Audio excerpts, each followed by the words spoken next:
All right. All right, I think we're Spooky good. game time. Spooky games. All right.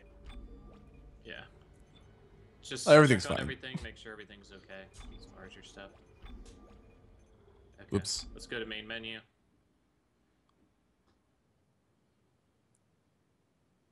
I was gonna say, could you actually Oh, do a sure. little Yeah, restart yeah, so we yeah. can catch the Then I credits have and to stuff exit out too? for a little bit. And I have to restart it. All right.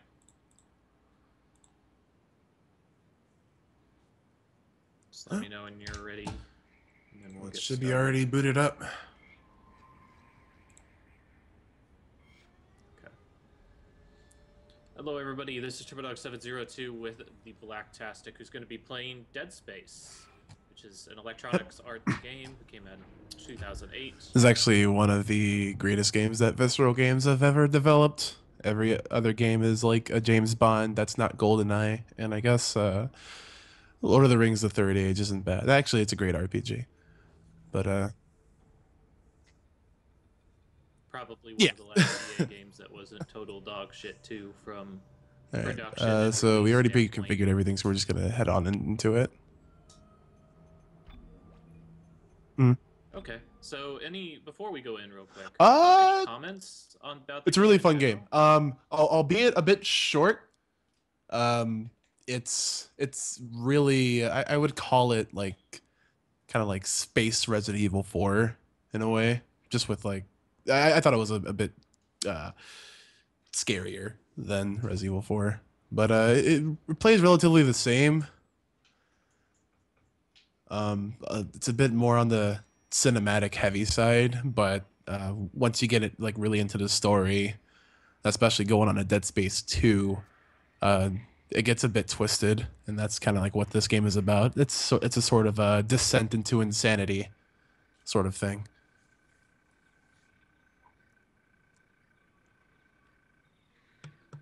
So I'm trying to think of what games kind of came off the backbone of this. I guess it would be Resident Yeah, Evil 5. yeah, yeah. I think this Wait, happened before 5, right? I thought 5 was 2007. No, that can't be right. So yeah, yeah. Go ahead. I'll do a little research on the side. So let's go ahead and let this setup play out a little bit.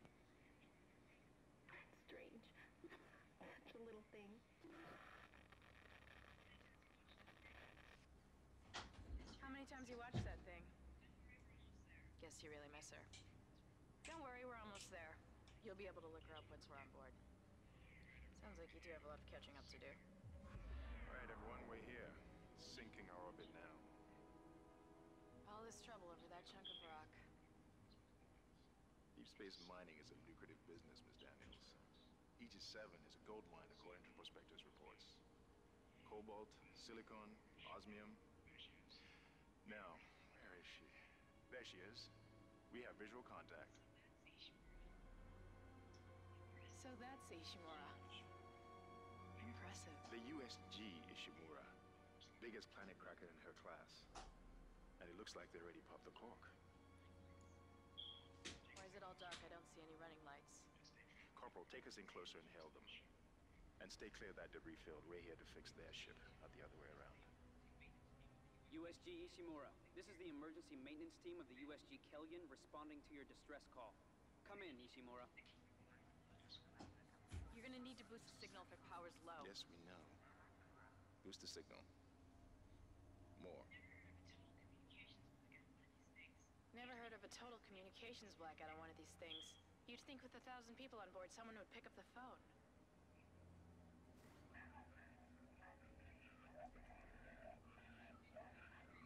What is that?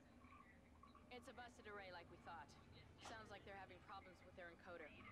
You get us down there and Isaac and I can fix it. 48 hours max. All right, you heard the lady. Take us in. Let's see what needs fixing. Gravity tethers engaged. Automatic docking procedures a go. What the hell? Sir, the auto dock. What is it? We're off track. We're gonna hit the hull. Hit the blast shields. Their guidance tether's damaged. Switch to manual. Now. Inside the magnetic field? Are you insane? Abort! No! We can make it inside. Corporal, gave you an order. The field's too strong.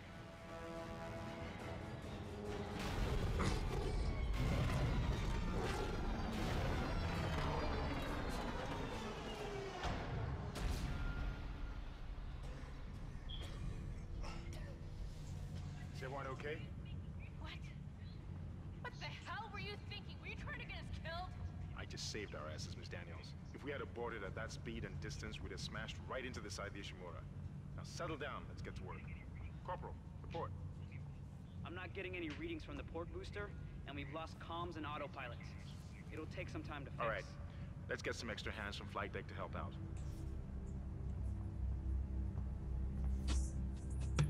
All right, so that's the initial setup kind of for Dead Space.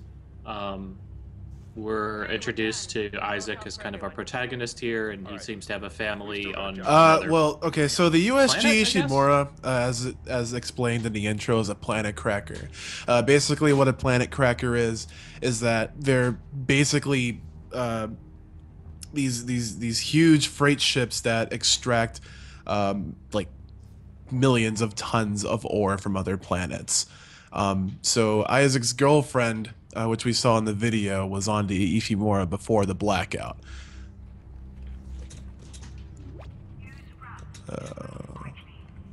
Was it right? Left bumper? Yeah.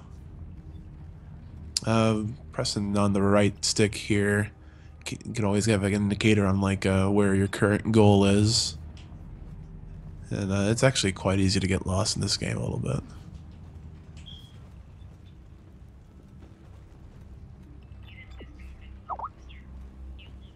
You didn't lose power to the port booster.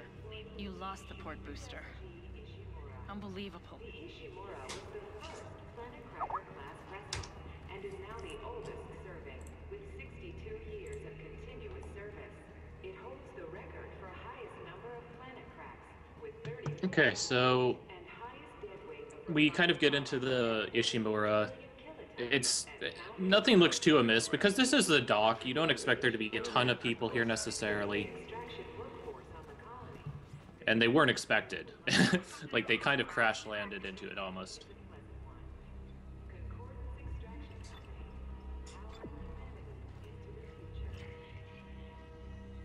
Power evidence into the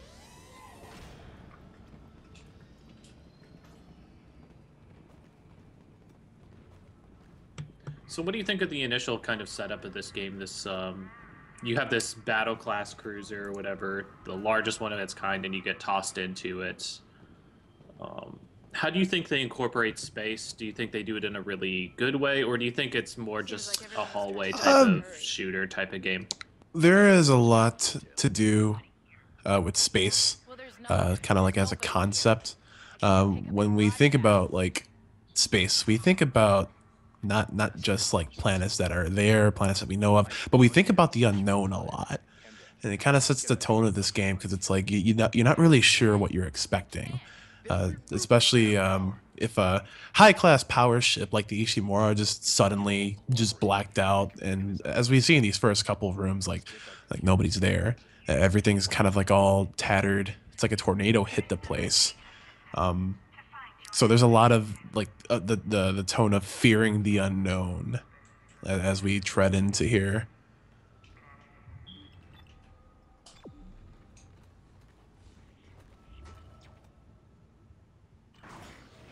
So discussing kind of this game's contemporaries, there really wasn't anything kind of like this in a way. Well, the thing about that, and yeah, you're right.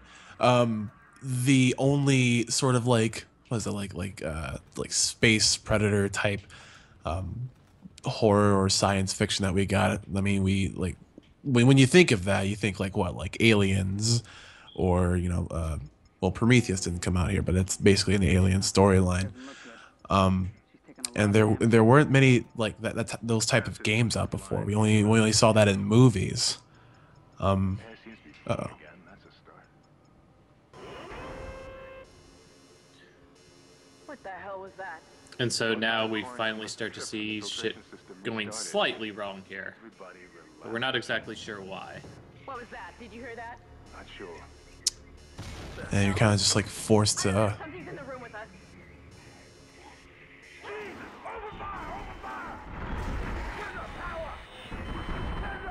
Come on. Nice to know that Isaac does literally nothing. Well, But I not guess only he is he just just an engineer. When when we tripped the filtration system, oh shit, we were completely locked out, so there's nothing that we could do. And now we're kind of forced to run from this monstrosity. Holy shit. Run, Isaac! Get the hell out of there!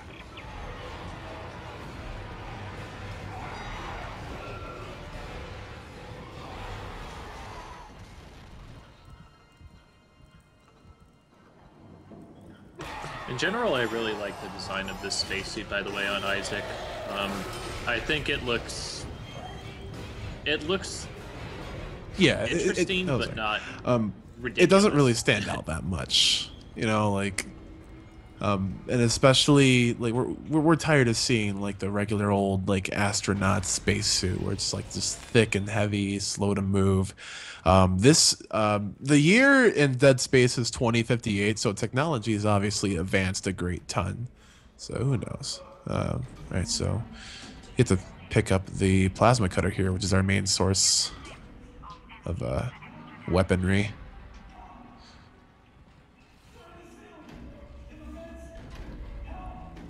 At least for this time. So I apologize for the capture kind of here. We're having to kind of do some weird shit to capture another person's computer, but we might talk over each other a little bit.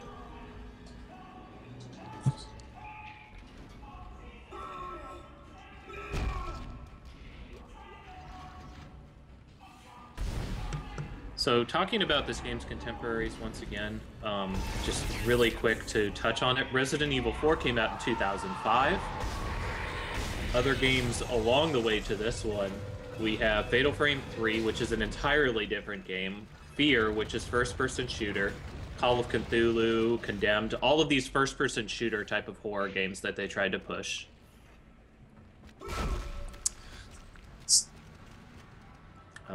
What else? Getting Closer, we have Clive Barker's Jericho, which I is have an a soft interesting spot for it. failure. Manhunt 2 coming into 2007. Silent Hill Origins as well. So, I mean, we really have something that's very different than anything else. And we won't get into Resident Evil 5 until 2009. Noteworthy thing inside of here, though, also, is you also have Siren. Everybody listen up. They're using the vents. That's how they're getting around the ship. Stay away from Blood Curse coming out in 2008, which is pretty contemporary with this game. So, as you might have seen with the writing on the walls using someone's blood, saying cut off their limbs. These enemy types are called necromorphs, and it's not like your obvious shoot them in the head, kind of like Resident Evil zombie type stuff. They actually function using their limbs as vital sources. Are you okay? So you have to dismember them literally. Keep your voice down. Whatever they are. And they introduced this concept very quickly with your first weapon being the Indeed. plasma cutter. Now we have to get to the bridge. But first, we gotta repair the tram system. You're crazy, Hammond. You're gonna get us all killed. If you listen to me, I will get you out of here alive. Now what's wrong with the tram?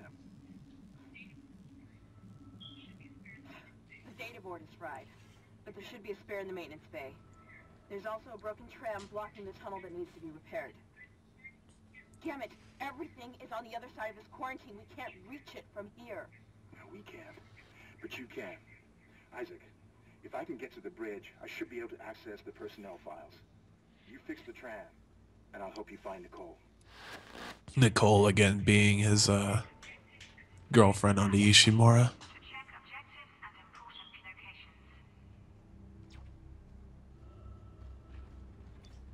Let's go ahead and make a casual save over here. Easy. So when you think about a battleship in real life, I don't know if you've ever been on one before or even a small one. They are extremely huge places. Do you think that's really expressed that well in this game? I wholeheartedly believe so. You really have to kind of explore a lot in this game, especially if you're going to find like necessary components to keep yourself alive, like weapons, and there are these things called there's these audio logs that kind of expand on the story. So it really kind of draws you in because everything's a lot mysterious to you. And I guess for the protagonist, who's only an engineer, he doesn't know what the hell he's doing.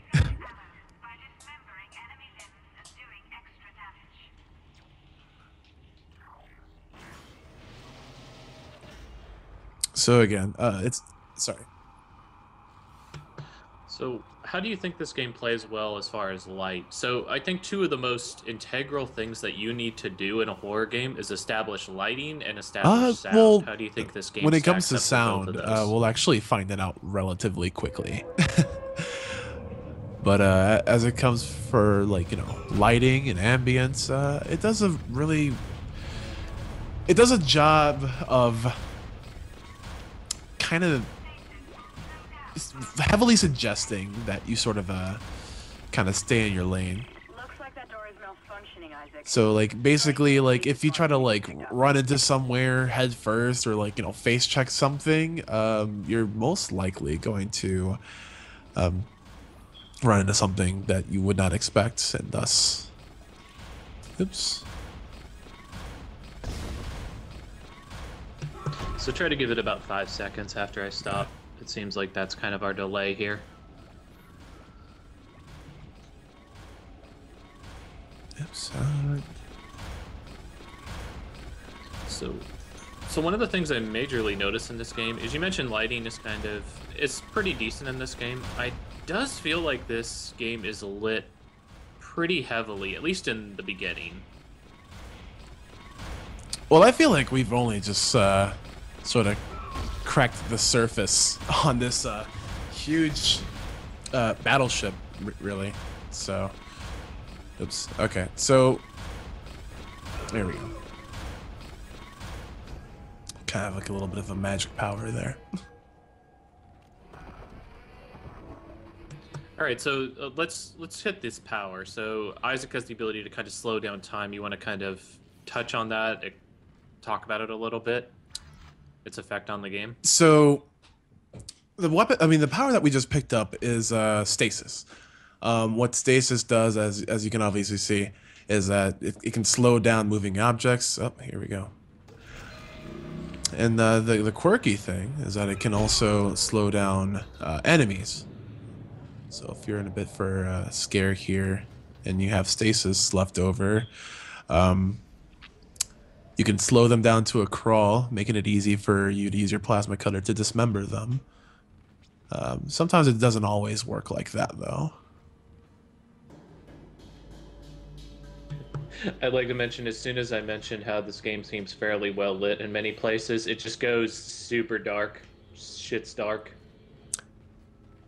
Yeah, this game really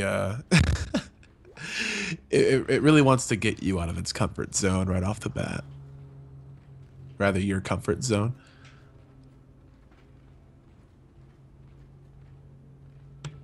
So you haven't really shot the plasma cutter too much yet. How do guns feel in this game to you? When it comes to guns, and not just a plasma cutter, every weapon has their use in this game.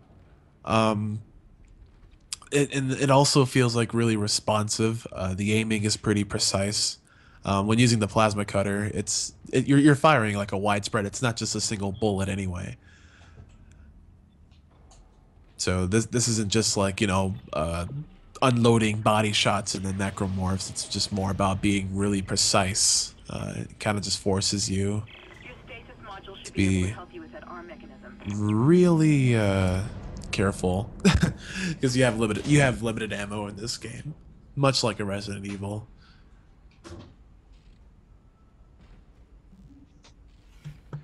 So I think one of the biggest things that strikes people when they first see this game is the UI. Like this kind of pop-up thing on your HUD that's supposed to come out of your visor. You notice you see your ammo on the gun. You have a life bar in your back.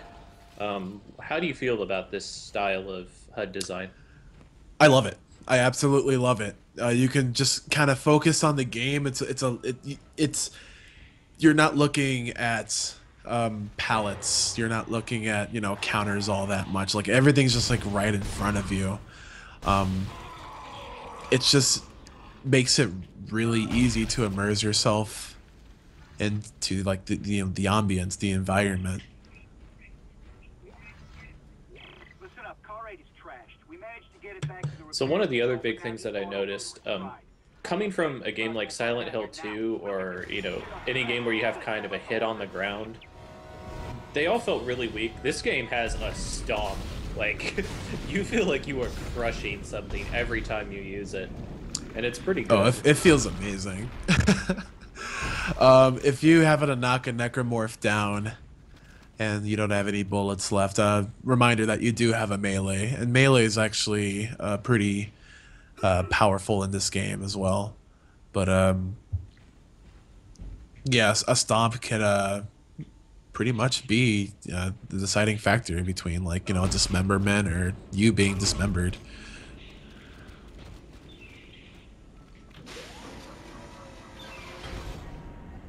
Look at that necromorph. Shoutouts to Going Unreal nuts. Physics.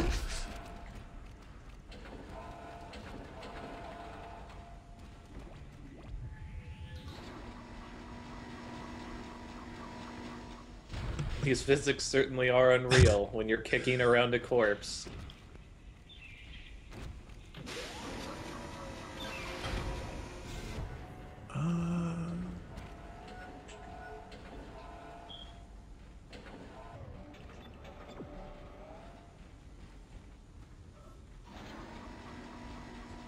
So here we come to kind of the first puzzle almost of the game. How do you feel about this game's puzzles, and what types of forms do they take? Well, for Stasis, we were actually introduced to the puzzle element as soon as we happened across that rapidly opening and shutting door. That's basically what most of Stasis's puzzles are. Just kind of like being in the right place at the right time, almost. Are there other types of puzzles, and what other types of shapes do they take?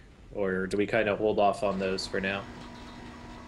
Well, Stasis isn't the only sort of power that you get, and using all of these powers are really integrated into numerous puzzle elements. For a quick example, because I don't really want to give too much away, there's a sort of maybe force push. That's all I can pretty describe it as. So you can move objects away from you, towards you, left and right. When you get the computer online, Things like that. Tram from the control room. Faster the better. I can hear something crawling around out there.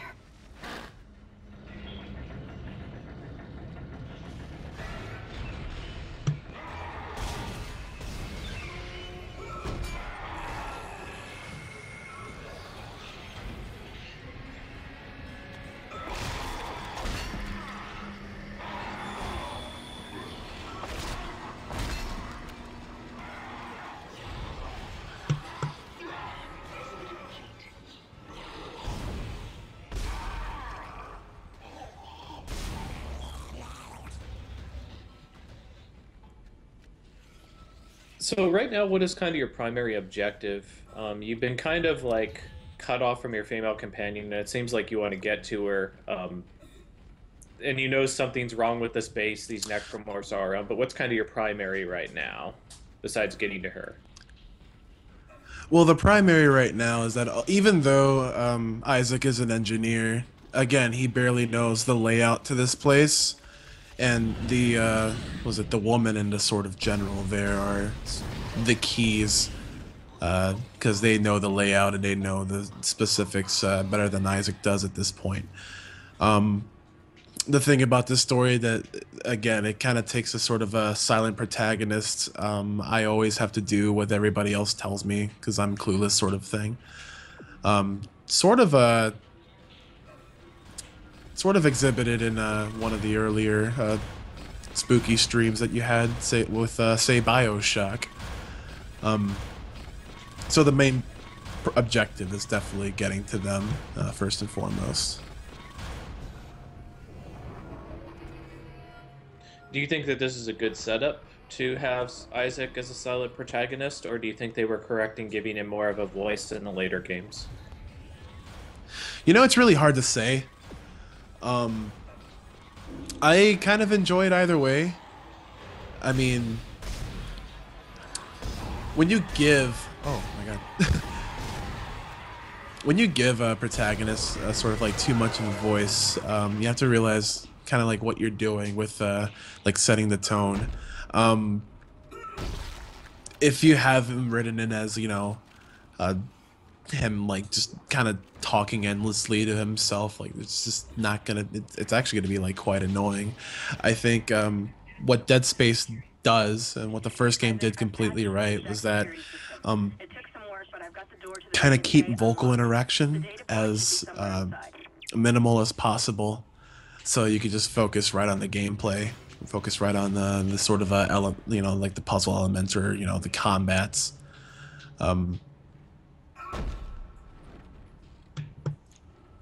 Yeah, I'm definitely torn in this regard because I'll be honest, I haven't gotten to play the Dead Space games. They're definitely on my list of things to hit. But when you establish Isaac as having a motivation of having a girlfriend that he's trying to get to, you kind of want him to have more of an impact on the game. But at the same time, it's always a danger to give your character too many lines because you run the risk of him becoming unlikable or unrelatable or anything like that. Yeah, exactly. I would say that I mean, as the Dead Space series went on, giving Isaac a voice was actually, you know, pretty good, because in the later games, the people that he interacts with are slimming down, sort of like by the hour, you know. So there's like not really anything to set up but him, because who else would we have? You know, some random narrator that isn't even part of the game. Like, that's a bit cheesy in my opinion.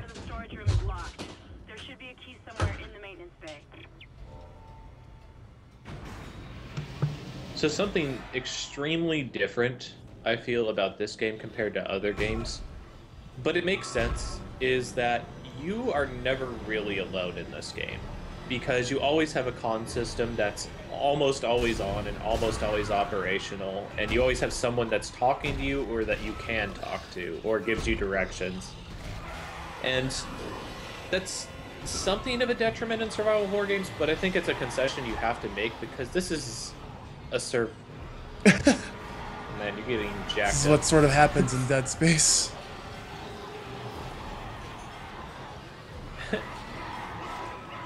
Oh man.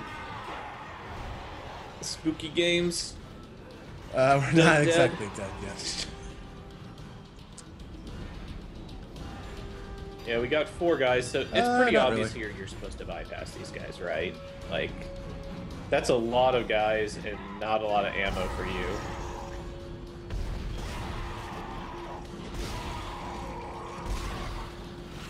And it looks like they are trying to introduce like environmental hazards. And these explosive canisters, that's just completely wrecking these guys. So I guess the next question is there a way to just bypass this arena fight sequence, or? You never Or you have to have to kill kill everything everything in this progress. series unless it's like a boss fight. But it Well, I do recall a certain scene. I don't know if it was this Dead Space or another one, but you're basically in this dark room where they have to unlock the door, and it's Yeah. not even time based. It seems like you so have to kill everything. but those are sort of kind of far and few in this game, actually. But it's a bit useful to kill these enemies because especially if you're not using like your plasma cutter, if you're using melee or environmental hazards, these enemies in the beginning are really gratuitous in weapon drops, or I'm sorry, ammunition drops.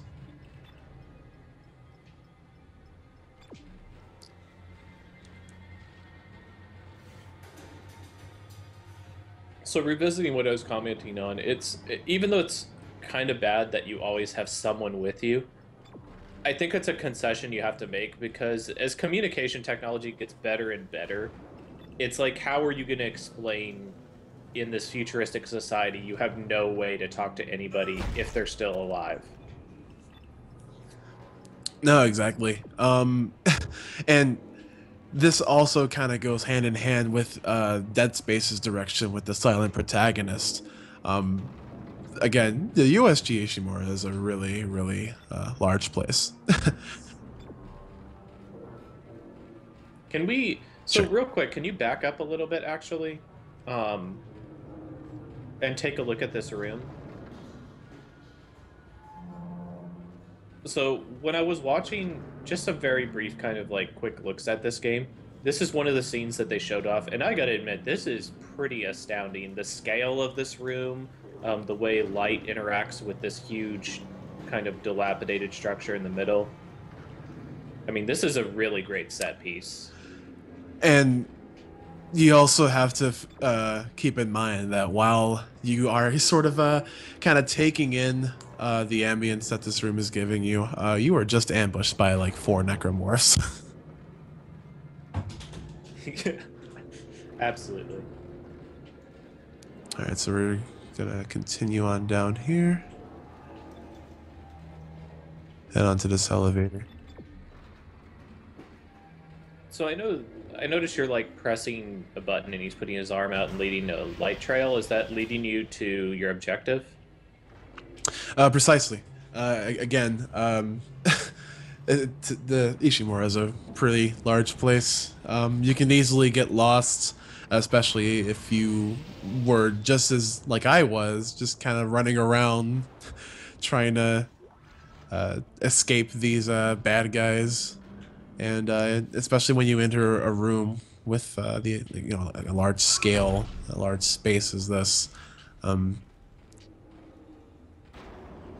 So, do you think, obviously for modern games, this has become kind of the norm. For survival horror games like this, do you think that this is something that you have to do? Because, like, knowing where you're going to need to go is kind of a big thing in a survival horror game.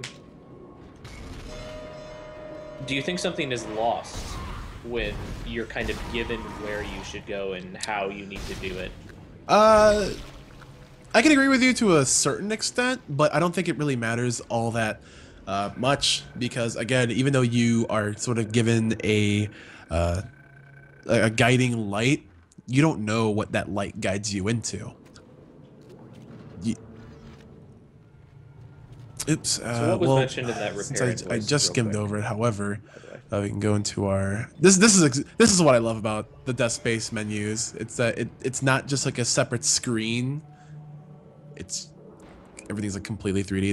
There's a map of your current status. I like Yeah. how the map's kind of like partial 3D also. That's kind Oh yeah, we can Isaac, you did it. of... Oh, yeah, that's cool. really, really cool. All right. So I know it was a repair invoice. I don't know what And exactly it said on it, though. Like, can't find it. Replace the tram car. Isaac, well, do you know what it Um, was that it said to do? kind Those, of? nah, those are pretty much things you don't really need to pick them up, but they. So actually, since you're this high, also sorry to cut you off, but can you actually take a look at the set piece from the high perspective? Yeah. So, I mean, you can even spot it from different directions, and the light still interacts with it correctly. You can see the beams coming downwards still. Yeah, I don't know when that thing is gonna give or not. Like it's such a. The more you look at it, the more like your throat kind of closes up. Like okay, it's gonna fall at some point.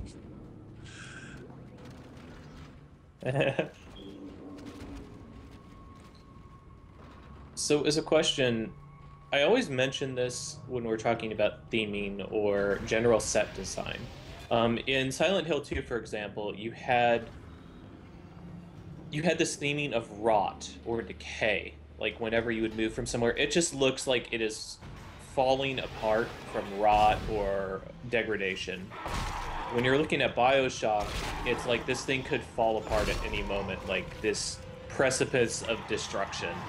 And then you have like Silent Hill 1, which is, you know, this chain link fence, rust, blood, barbed wire type of aesthetic. What do you think that Dead again, Space really as plays? I sort of touched on at the beginning of this game, it's all about the fear of the unknown. You don't know what is actually around the corner, and I know like pretty much all survival horrors want to touch on that, at least a little bit.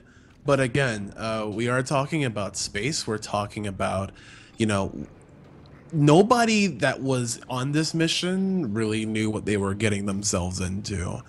Nobody really knew that of these alien creatures that just basically shredded one of our men apart. There's definitely a again, just the fear of the unknown and not knowing where like any the staff are.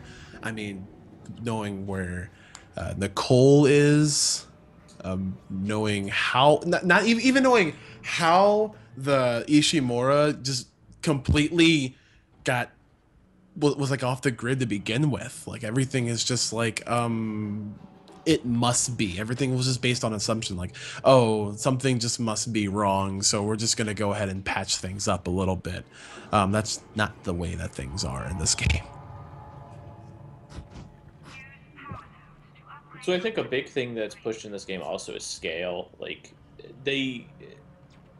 I don't really appreciate as much how they push this into hallways as much as they did, but there are definite set pieces where you get to see just how huge a space station would need to be to house all of these faculties inside of it. And I guess in a sort of sense, there's also the theme of being alone. Even though you have you know, the general and his assistant kind of contact you over radio, there's not really like they're not beside you the whole time. This is just they're sending you off to do something. They're sending you, you know, away from them so that, you know, one day you'll meet up again. And the thing about that is like, and when you were talking about scale, and when you think about how many people could have inhabited this place, you are one man in a space station that was literally built for hundreds of thousands, basically. Yeah, probably. That's it, Isaac. Take Probably the board down, thousands of people, control, yeah. and slot it into the computer So, array. That should get could you the go to the upgrade bench again and kind of talk about that a little bit after you kill this Sure dude? thing. Is there another one? No. Actually, there is another one. What the?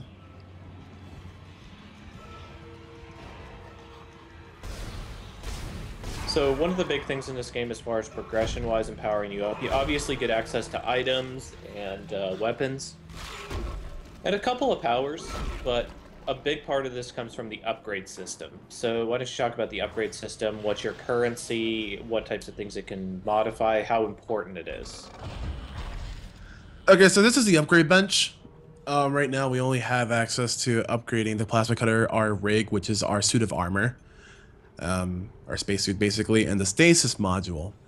The currency that we use are nodes. Nodes we can find.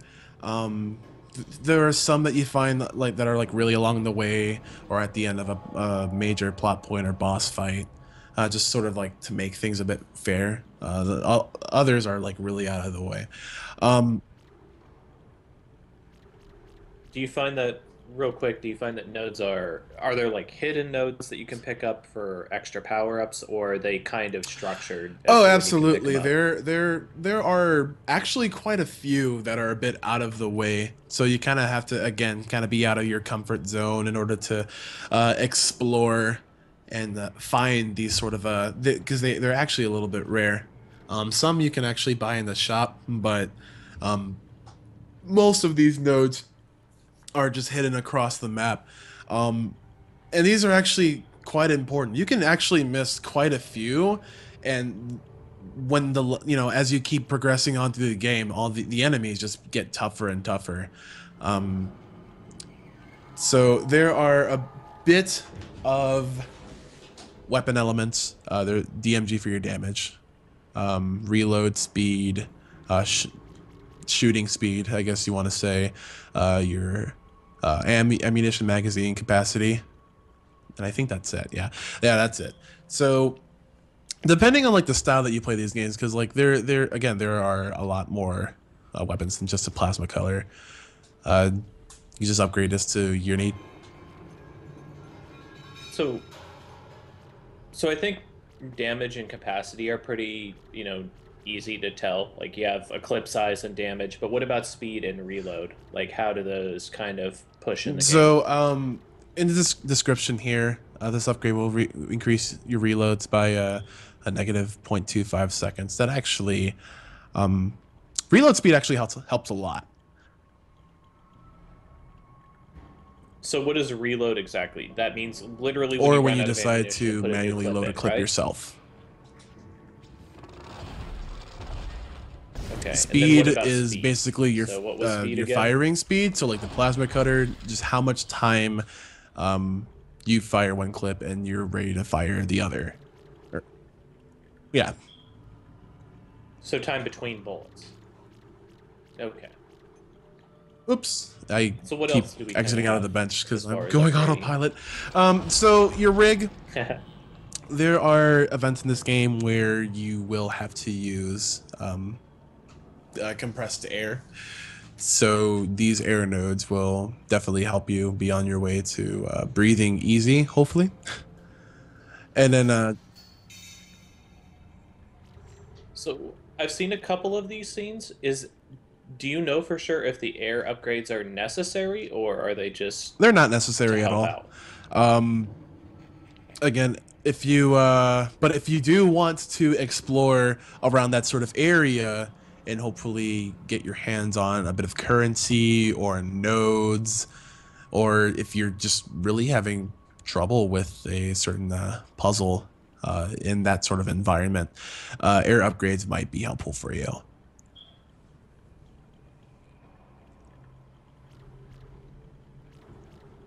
Okay, so we went through the rig and the weapon. What's the last This one is here? just stasis modules. Basically how... Yep. Mm-hmm. How often and how much time, right? And this is different depending on what module you have, right? Yep. There's different And modules, we'll so you get actually different powers. learn about that actually fairly soon. I think we get a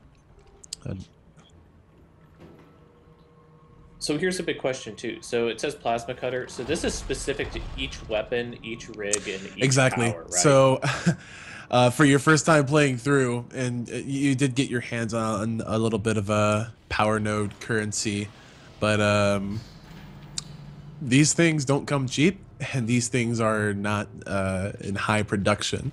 So you really have to think about what weapons you want to use, and if you want to keep sticking with that weapon. So they're the villager in me, then, is what you're saying. No, definitely. Again, you just kind of have to pick your spots and be really put thought into what you want to build and how you want to base your gameplay around that. Got to get that double tap. So I see you like It can pointing at guys that are on the ground. So you mentioned how there's hidden nodes, but like, do you ever feel like, are these nodes always worth it, or do you feel like you kind of waste a lot of resources going after some of them? What resources do you necessarily have to wait? Oh.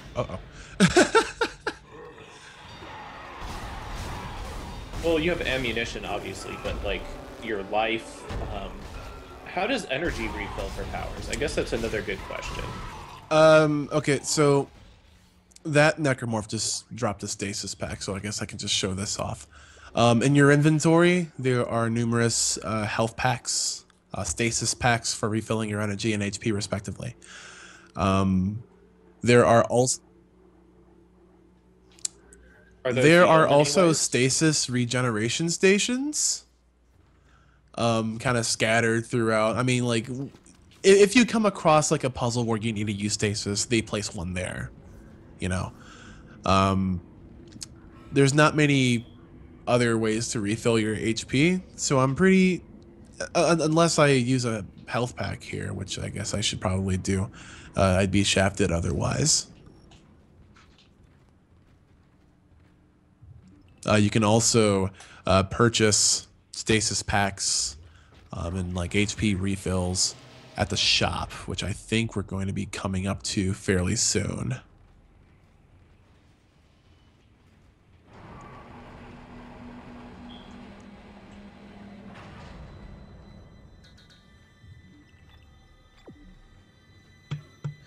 So it's always seems like they really push this framing and shot of you looking in on the inside, where you're just seeing somebody in this like this oxygen room almost. Again, I just sort of feel like that just kind of pushes on the theme of like you sort of like being alone, and also like a sort of a so close yet so far away sort of scenario.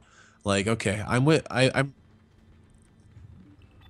Yeah, distant would be a big word I would push there almost. Like you're close with these communication devices, but you really exactly. aren't. Again, you're on the Ishimura. You're at the same place as like your girlfriend who you want to save. However, it's a big place and you don't know exactly where she is. So even though you're almost there, you're not quite there yet. All right, we're on board and heading to the bridge. Good work. Strange. The quarantine just lifted. Whatever was in the flight lounge must have left. That's lucky for us. Isaac, get back to the Kellion and prep it for launch. We'll find out what we can from the bridge and meet you there. If we live that long, you're out of your league, Hammond. This is suicide. We're going to Your die lack up of here. confidence in me is duly noted, Miss Daniels. But I have a mission to complete, and that's exactly what I am going to do, with or without you. Do we understand each other? Just get us out of here alive.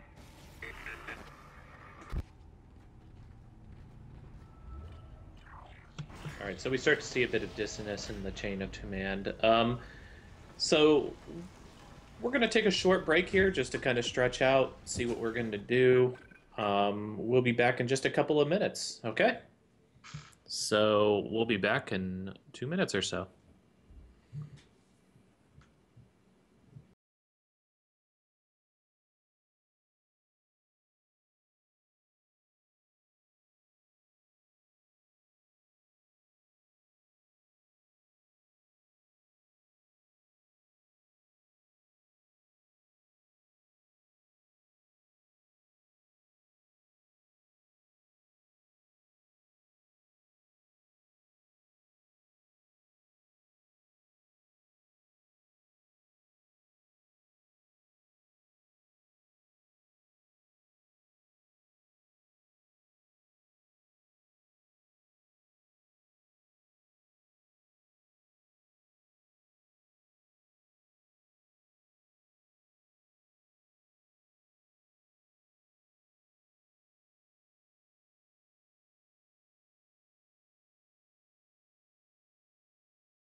so let's go ahead and get sound again.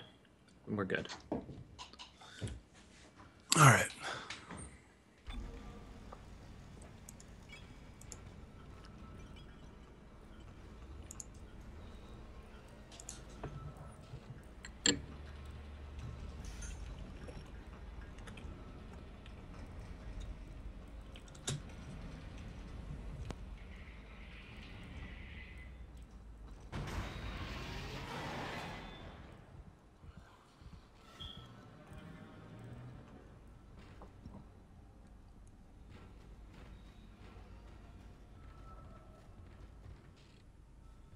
Okay, so you mentioned that this game, how would I put it? So space sci-fi horror is not like a hugely explored genre, although it's done very well in the case of something like Aliens. I would say The Thing kind of pushes in that genre too. Do you think this game takes a huge amount of inspiration from those games, or not much at all? Like, what are your thoughts on that? I believe so. I mean, honestly, if if you told me that this was all original piece with nothing that's inspired from anything whatsoever, I'd call you out on your BS. Alien sort of worked out the same scheme of a couple of people, few individuals being alone on a space frigate with the creeping suspicion of something being wrong here. And then when they finally do encounter the enemy or enemies, it just it turns their world upside down. It's a nightmare up here. No survivors. We're going to try to get the command computer. Wish us luck.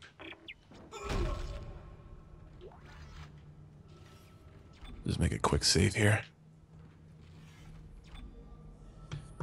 So they make a huge point of like flickering lights in this game. So even though darkness, I think, is kind of... I still feel like darkness isn't a huge motif in this game. Like, it's still fairly well lit. But flickering lights are kind of a big thing. This thing of inconsistent lighting. Yeah, I would agree. Wholeheartedly, actually. Again, it just kind of forces that just you being uneasy. Like nothing is either nothing is perfect or nothing is slated like it was supposed to. Where did that come from? Oh shit.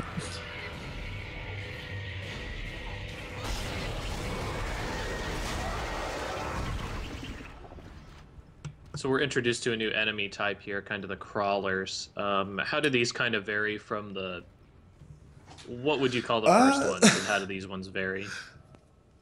I actually don't really know what to call the first ones. I actually kind of dubbed these leapers because they're very quick and very agile, and their main source of attack is leaping at your face and sort of slowly grinding away at your life.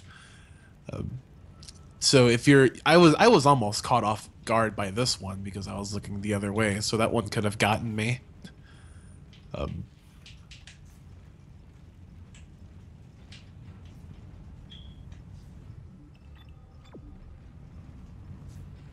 I like how they just offer you this dilapidated tram to go into. It's like, yeah, go in, dumbass. Go in. What are you afraid of? Yeah, it's a bit... Uh-oh. It's a bit ironic and facetious in that sort of way. Hello. So we're out of here.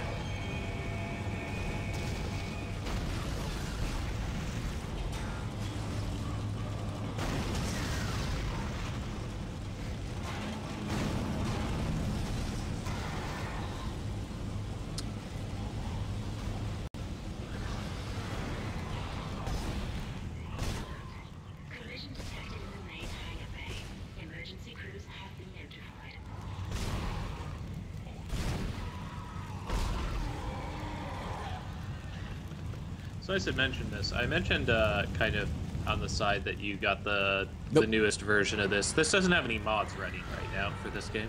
Not that I think of. The first time I ever played through this game was through the Xbox 360. So I'm not really sure if there are any mods. I mean, if there are, they're I mean, you haven't actively loaded it for the No, I have purposes not. of- hell is happening down there? What happened to the shuttle? That was our ride home. It's the only way off the ship.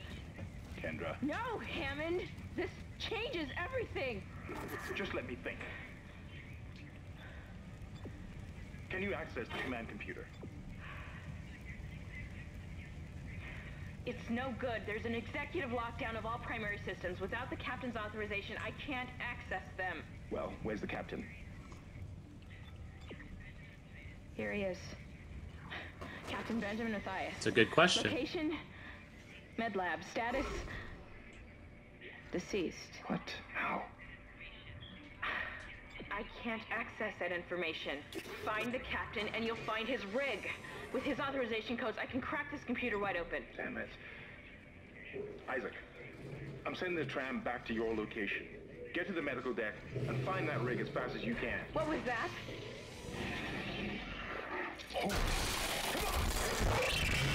Hello.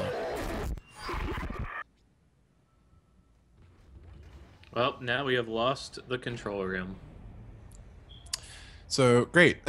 The amount of sort of messed up situations that Isaac is going through. Has lost contact with people who knew how to contact his girlfriend. We're going to go to this medical lab where we don't know what's gonna be there. I'm not sure if I even want like honestly, like if I was I would just want to like, I don't know, give up. Well, can't give up because now our way from, or our way to back home or wherever they're from, that just kind of blew up. So we just kind of have to tread on through it. All right, so now we're going to be entering the store. As I mentioned before, we have a bit of the two forms of currency, one being the power nodes used to upgrade our equipment, and we have some things called credits. Credits are also kind of stashed across the Ishimura, and you can also find some sparingly dropped by enemies. The best part about credits is that they can have to let you buy guns and rigs. Yep. They're just buying guns on a fucking spaceship that's Yeah, isolated. pretty much. The thing I like about the store, though, is that you can actually sell your inventory. If you bought a plasma cutter and you don't want that plasma cutter, you can sell it and buy another weapon. You can also sell your energy. Anything that can keep you alive, you can give away, sure. But right now, we're going to upgrade the suit. The suit gives us more of a damage threshold and also more health. And it also looks pretty cool.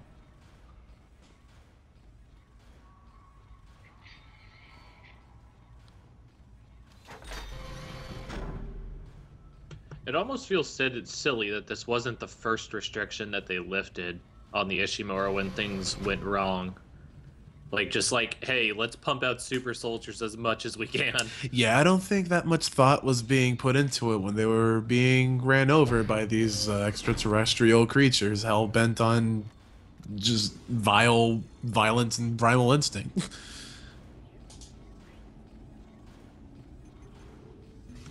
So one of the things that I really pushed in the Bioshock review is this idea that probably two of the biggest things that we still think are mysteries as humans are the deep sea, like the really deep sea, and space.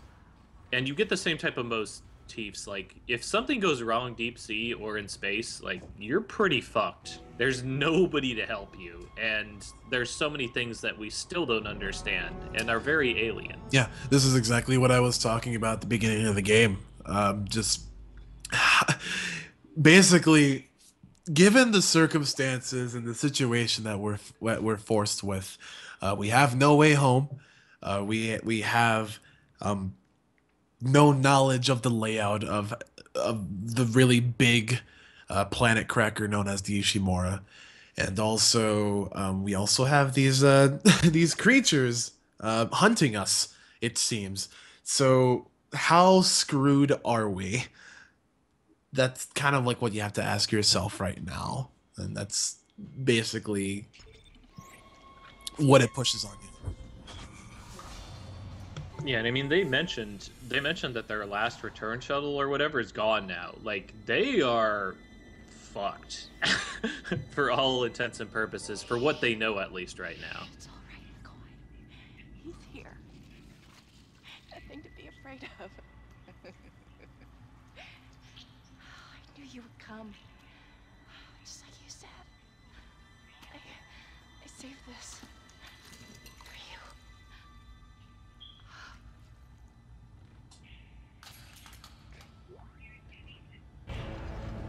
Go. To take me. Shut up. Now, So now we get our force grab, force push, and Yeah. her arm just freaks the shit out.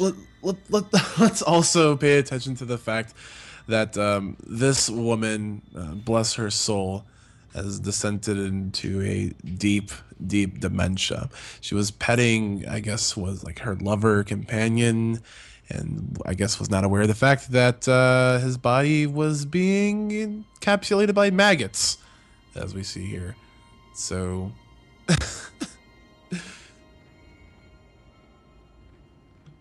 This is I don't even think that's her lover, because when you think about it, she is so far gone.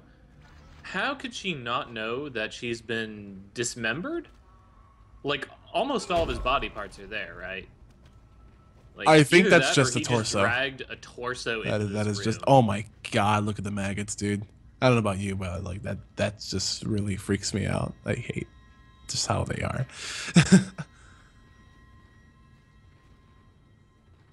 Like, do you think she really would have just dragged a torso in there? Like, I don't know. Yeah. It's a good question, at least. More store. Okay, so yeah.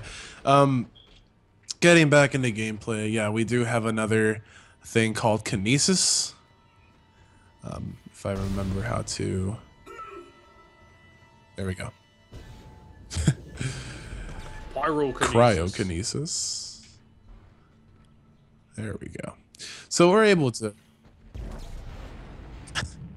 Are we gonna get Gil combos? in hopefully this we don't game? have to fight him, because I Can we would get hate Gil in to... here? Hate to have him resurrect at any point in time when I'm out of ammo. Alright, come on. There we go.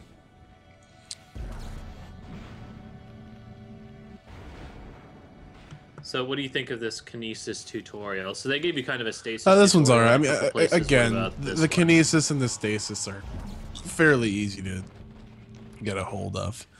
I mean, you can just pick stuff up, put stuff down, or even push them. So question, what is the reasoning for Kinesis Huh? working? That's a good question. That is a really good question. I honestly... Because I could go stasis, I could be like, you're making it freeze to almost absolute zero or something. We were attacked. But this is just like you're Gone. lifting 1 minute she shit. was there, and I can't believe me, I lost her. We can still do this. Get me the captain's rig codes, and we'll find Nicole. Looks like the crew barricaded the door to the emergency wing. You have to blow through it to get to the morgue. Get some thermite from medical storage and a shock pad from Zero-G Therapy. Should be down the corridor. Communication is useless and all. What? Get thermite from medical Wha- storage. Why the fuck do they have that? Your guess is as good as mine. And again, I don't know. I mean, it would make sense to have a planet cracker that extracts things and blows things up to have thermite, but in a medical section, that's Why do where you have lost thermite in me. the medical lab?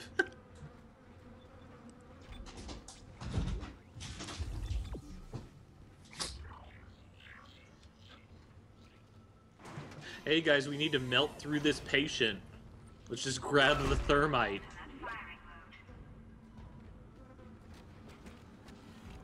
Vidya. Video games.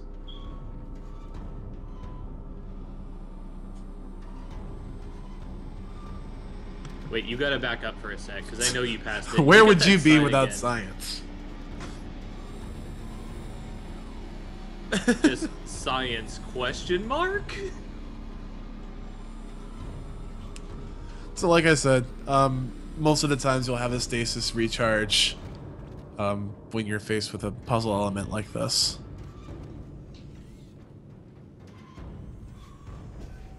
So how fast is the stasis recharge, by the way? The actual booths recharge fairly quickly, but you by yourself it does not recharge at all. You need to have a stasis recharging item. Right, but I mean the boosts. Like, You need a couple seconds. Like it's just like your health. So, not everything is actually not everything is not instant in this game. Oh yeah. Yeah, give it a couple, or give it like 5 seconds again. Just to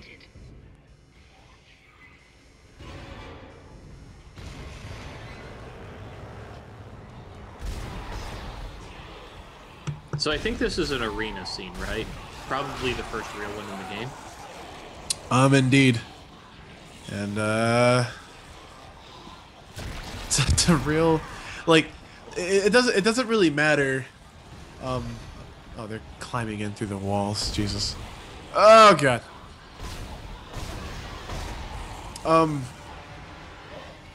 I feel like there's a sense of nervousness, especially when it's like a 1v3, and also these are really supernatural creatures, and also you were also introduced to the ability to power up your weapons, and if you don't really have the currency to power them up, there's a kind of a sense of unease where it's like, maybe I can't really take on all these guys, you know, head on, which that could fit. Actually, that does fit pretty well in this kind of survival horror thing. Like, again, like, it's being successful in saying, or in making you think, you know, maybe I should or maybe I shouldn't. It's always this sort of second guessing or hesitant notions. So this room is getting saturated with this kind of sepia tone light. How do you think that it's a really minor thing, but I think a really important thing. How do you think it compares to doing a red light as opposed to this kind of desaturated sepia tone? When it comes to this sort of sepia tone light, I'll tell you that everything was like a blur. When I first saw that first enemy, like, let me walk through here. When I first saw that enemy here, I almost could not see him because out of the corner of my eye is this blinding light, and when it's real quick to touch on it, I really like how the light wipes you out when it hits you. Yeah, exactly. So before I'm being hit with sepia, during I'm being blinded by this light, and after is a little bit of sepia. These necromorphs almost blended in with that sort of a, you know, sepia tone. So I was completely frantic about like what to do. I was second guessing. I'm like, okay, so there's this guy here, but there could be others. Where are they? I had at least about 7 thoughts running through my mind before I even pulled the trigger. It's it's encounter. Yeah. Unnerving. Yeah.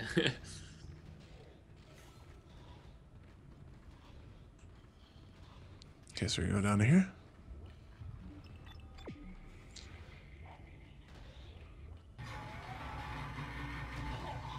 So also kind of touching on another thing that's rather unknown, like, we feel so safe on Earth. Even though, again, I think deep sea is an unexplored frontier. Space also. I think another thing that's probably one of the biggest threats to humankind, besides ourselves, is something like a virus or a disease. And without spending too much time spoiling a fucking 6-year-old game, the necromorph is kind of a plague or a disease. Absolutely, yeah. So this idea again of fear of the unknown. And I love how you can get away with giving these very, very different and almost supernatural, as you said, shapes to something. And it makes sense because while we don't have these creatures on Earth, space is a big place. And if you look at some of the theoretical life forms that could occur in space, based on just what we know, let alone what could happen, it's pretty incredible. And I think these type of supernatural looking creatures fit that motif very, very well. It's a scary thing. It's especially that they could be good dudes too. Like the necromorphs could be the good guys even, but it's just they look so threatening, predatorial even. I mean, how would you react if you saw one of these guys with, bone shredding bone structures out of their like seemingly charred or rotten body construction, just the way that they are. Yeah. I mean, that's the big thing, right? I mean, it's one of those things that's been discussed among astrophysicists and philosophers, like, what do you do when an alien race contracts you? That's precisely the point, Doctor.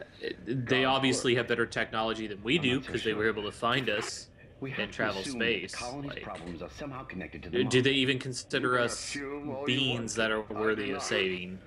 Without spending too much time on this, it's a very interesting topic and something that you can spend a lot of time wondering and reading about. Like, are they seen as ants? Captain, people are dying down there, killing each other. Like, do they want to exterminate us? Like, hey, this house, this solar system is a place we can use, but we need to get rid of these bugs. That's really something to think about. And again, throwing back to a sort of sci-fi series, The Predator. We used to think, at base value, these guys are completely visceral, just blind to any sort of judgment or rationality. When you dug deeper into it, the Predators are they're sports. They're basically a tribal they culture that developed heavy and in technology. some respects, they're sportsmen. They in some instances they would not even challenge a frail child or a woman if they were unarmed. They would just completely ignore them and pass them on for a worthy challenge. This was actually written in the later forms of Predator media. There's a lot that we don't understand and that we didn't know about those sort of creatures. So when we're throwing that back to like the necromorphs, I don't know anything about them other than that like 18 of them just try to kill me. Well, the big thing too is like we tend to think of viruses as being very unevolved senses of life form, but you really don't know any of the motivations of the necromorphs other than that they kill. Yeah, there's no other sort of life on the Ishimura, so all we have to do is assume, or all we have left is assuming.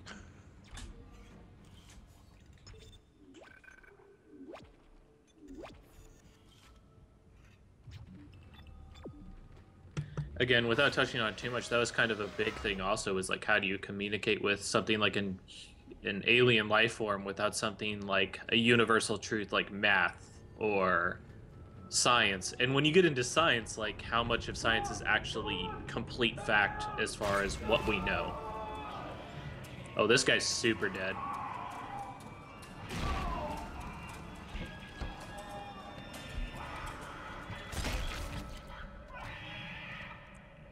Ow.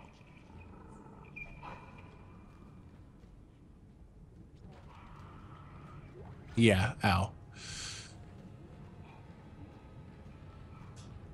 So I will admit, one of the things that I mentioned, how you can make some concessions because of how futuristic this setting is. The fact they don't have some type of life form monitoring device is kind of odd.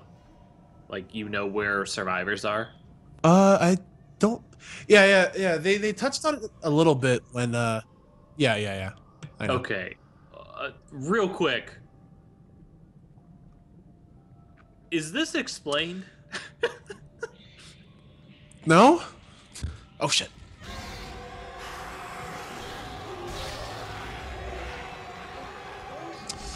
And from left field.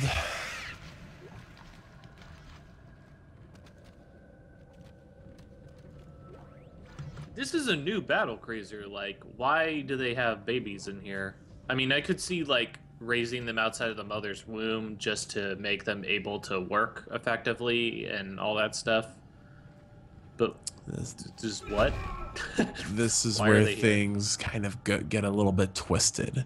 This is where, like, look at this. Maybe this planet cracker was.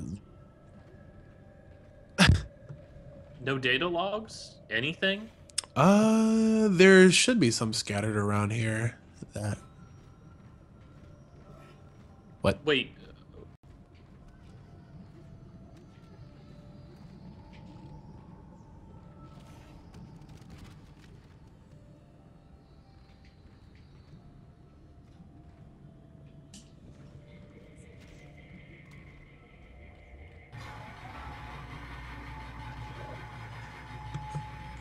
The computer that you were passing before.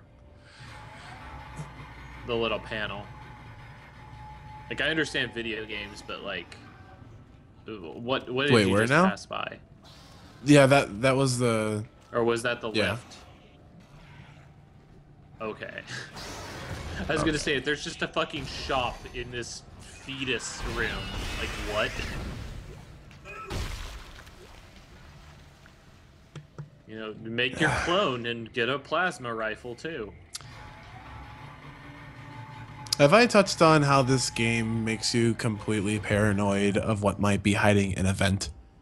And how many vents there are aboard the Ishimura? There's a lot of vents and big things. Oh, hey, this baby had $800.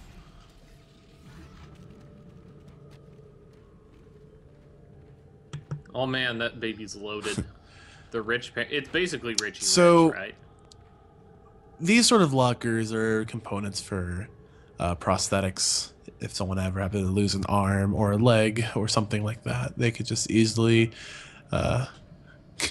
just pull one out of here and just yeah. It's basically a vending machine. And no, we don't have Diet Coke. Would you like a Pepsi instead? Yep, here we go. The fast food wars and Demolition Man.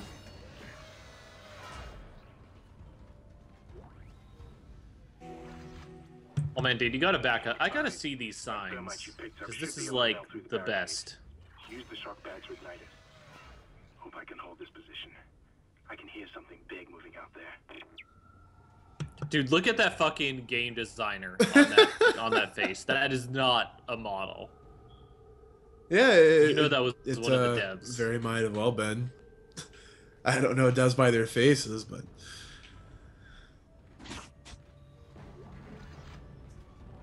Okay, wait. Okay, so it makes sense, kind of. Biological prosthetic limbs, so I guess they're... This is pretty fucked up, because it's not at all what they're involving with stem cells, but I guess they're creating stem cells by making babies. I mean, it's got to come from somewhere, right?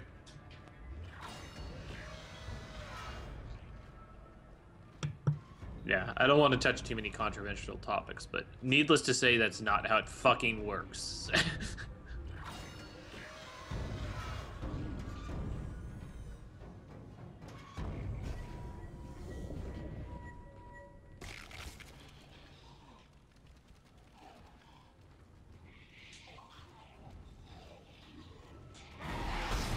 So these bodies don't look so good.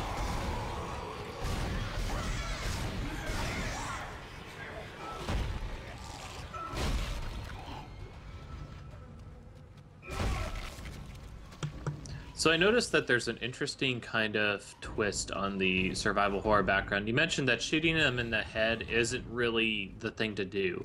So you shoot them at the hip for the legs. Is that kind of the route to success in this game? For these sort Like of that kind humanoid reverse? necromorphs, yeah. If you're talking about effectively not getting yourself killed, I usually shoot at the legs to stunt their movement because they are really fast on their legs.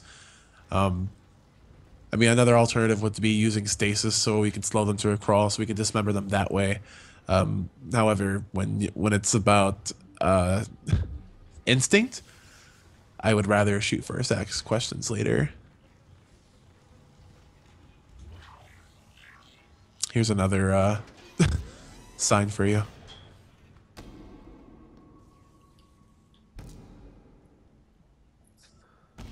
Dude, these video game ass designers just injecting their faces all over.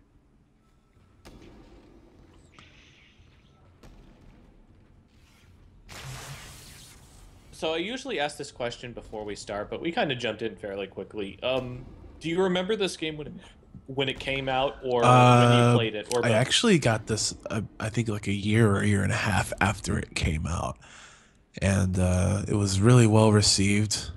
Just I never had a chance to play it until it got a greatest hits version. So real quick, I guess a big question: what did you feel when it came out? Did you have any thoughts at all on it? Did see a little bit of action, and there was like a demo release for it on the Xbox Live Marketplace, and it was really gripping. I actually, instead of this sort of fear of the unknown, because I honestly just wanted to power through it and to see where the cliffhanger would be. Hello. I also felt this sort of sense of mystery. And even though there's a fear of the unknown, there's also joy in exploring uncharted areas or uncharted lands. So... Okay, so now we're kind of going into, like, your first time playing this game. So, like, let's take it in. So the first 20 minutes playing this game, and as you move through the game, what do you start thinking? are we talking about for this time or the first time? The first time you play the game, like you crack it open, you put it in your Xbox, I think you said. I felt completely immersed. I felt like and this is like one of the greatest things about Dead Space 1 having a silent protagonist, is that you can actually project yourself into like this sort of character. You can kind of make and mold him into like whatever you want him to feel or believe, to a certain extent, of course, but like it doesn't get it like a actual like predetermined or scripted personality doesn't really get in the way, or like, you know, if he talks, that doesn't get in the way of, you know, kind of relating to Isaac. It's just like, I'm not saying that he's like a complete doll or a vessel, but it's like when it's just him and facing these situations, remember, you're controlling Isaac, so you are basically in his shoes, you know, taking care of what needs to be taken care of. So anything that he must be feeling or you must be feeling can be, you know, conveyed during with not conveyed, but there's a sort of connection. Like if he's kind of feeling like this sense of unease going through this dark hallway or something, I'm definitely feeling it too. Like. So as a really quick aside, can we back out for 1 sec and take a look at what would you say, the oh, sure. The upgrades for the Kinesis.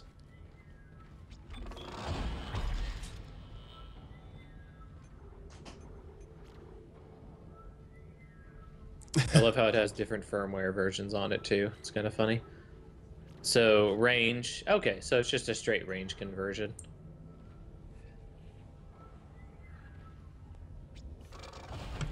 So something that's, I don't know, maybe I'm a weirdo, but when people say silent protagonist trying to project yourself, personally, I've never had that.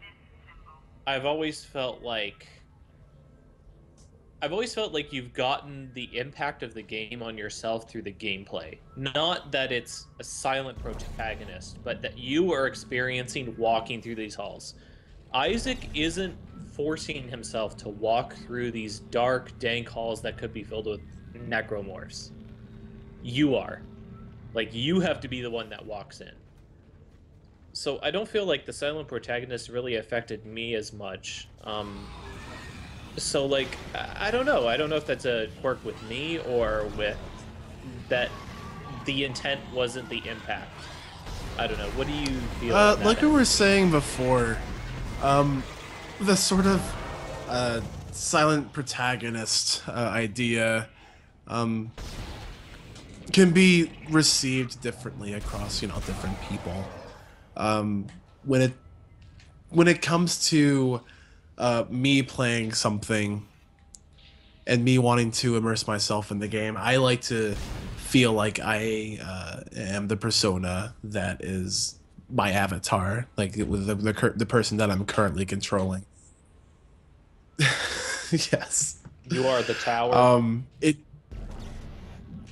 Honestly, yeah. Even if it comes to games like that, precisely, it just kind of just makes me feel like I am a larger part of the game than what was originally planned, I suppose. Hold on. Right. To me, again, I guess I'm in the minority because of how much people mention it. But I just feel like the silent protagonist doesn't matter to me. It's more that I am in control of the character. I am making these decisions based on things. The idea that they're quiet and don't have as much of a personality is secondary and possibly not even quantitative to me. As long as they don't ruin the character, as I mentioned, making him unlikable or unrelatable. Shoutouts to Highway to Hell Retribution.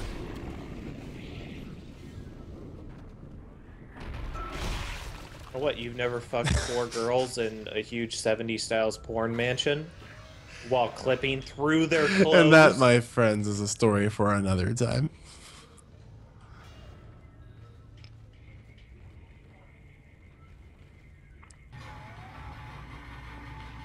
No! So for faraway objects, you can use kinesis to bring objects to you.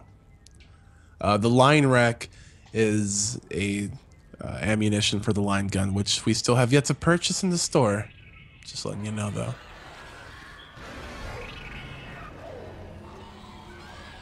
So line rack is almost a refillable.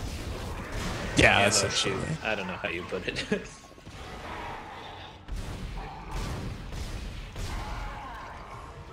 I'm telling you, the stomp in this game is comparable to like Leon's knife in Resident Evil 4. It's just completely. Yes. You're basically Steve. Yes. That's what you're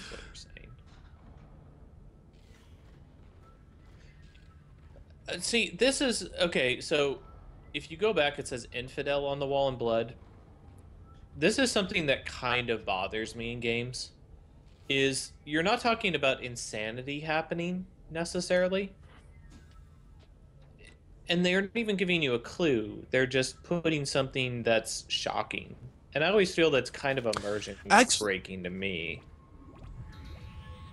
If you're gonna write something in blood, you better be batshit insane, or you better be writing something so important, and you better be going to be die. Now, so you're only. Gonna I agree with you. I do. However, there is a sort of method to this madness when they do write the cryptic stuff on the wall. If you recall an audio vlog, I guess we'll call them that, is that the captain of this ship was conferring with someone about something called the maker or the marker. You couldn't make it out, but so the Ishimura it seems like they were here for something more than precious vital ore. And that's just something that you begin to wonder and think about as you go further into this game.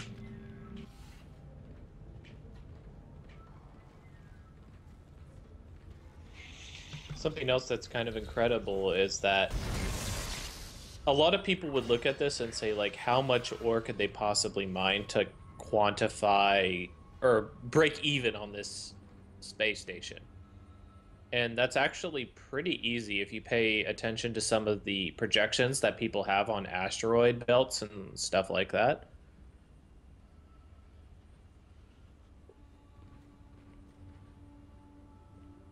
See, like, I don't buy this stuff. Like, it just seems really odd and out of place. Especially when you have things like audio logs. Like, why would you paint in your blood unless you are... That's fair. A fanatic. I mean, some of this kind of makes you wonder, especially with the sort of alien speak. But actually, we don't even know what this is, so I'm just going to assume it's alien speak. And just the sort of messages that they're just kind of scripting. Okay, this is... I mean, I hate to break the immersion in this spooky game. It's just, it's something that I pay attention to more and more as I get older and pay more attention to game design. And that's completely understandable. Again, you're not playing this game for the first time. It's sort of like a backseat sort of thing. Like, you can analyze this as, you know, yeah, you're watching it. Me, again, like, for my first time, I didn't think of any of that, you know.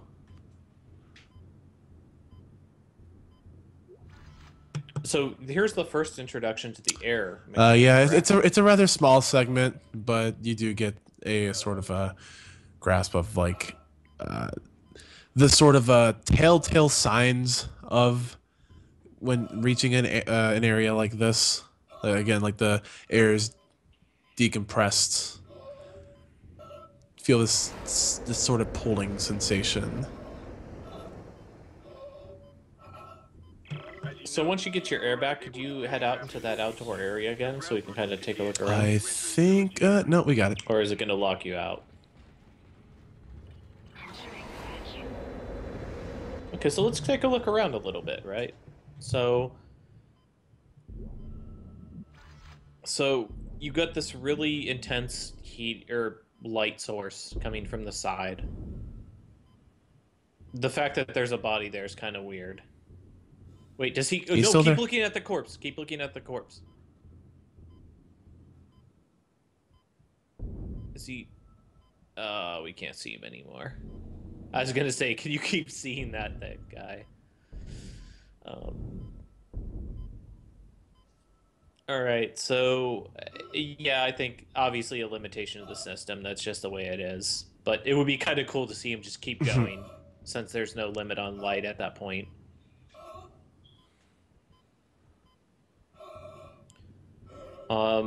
Very dilapidated. I feel like there should be more wreckage floating around. Do you agree? Yeah. But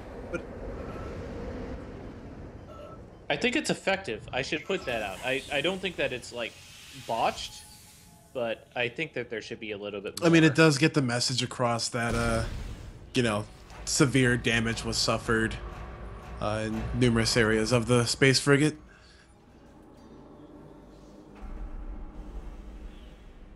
Like, I think the fact that the capsule of the ship where that would shell in is gone is fine, because that would have been blown off far away. But I think some little tertiary debris floating around would have been a nice touch.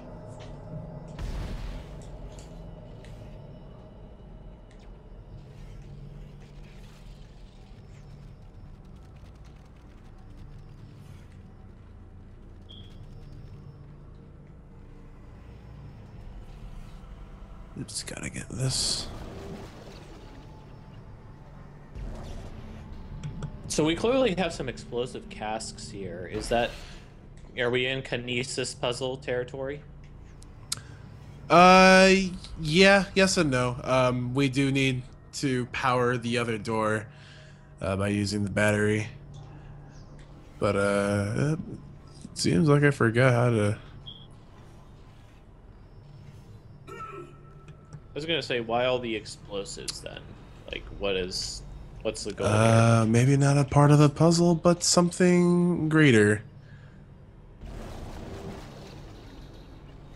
We're So what you're saying probably is you're getting going to jumped be in an jumped in an arena in arena. this room soon.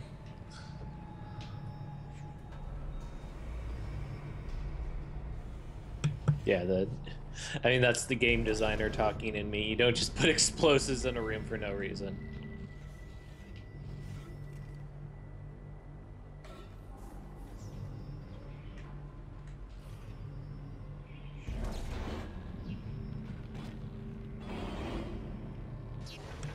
I should note that you really don't need to jump that hard in space.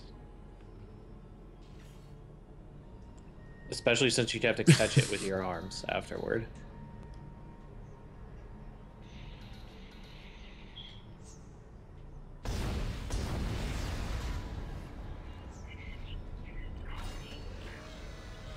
Exiting zero gravity. Oh, there we go.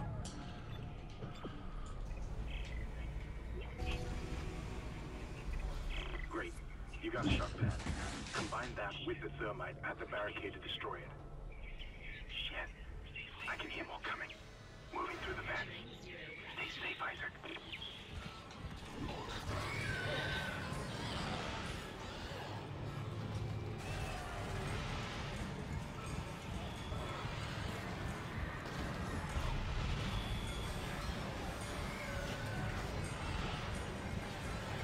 Exiting zero gravity. Entering vacuum.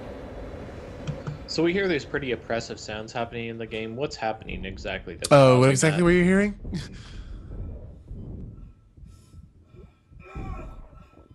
Just these kind of groaning and scraping sounds, and like kind of like there were necromorphs in the room. There were actually necromorphs in the room. So I decided to not face them because we kind of have a goal to reach.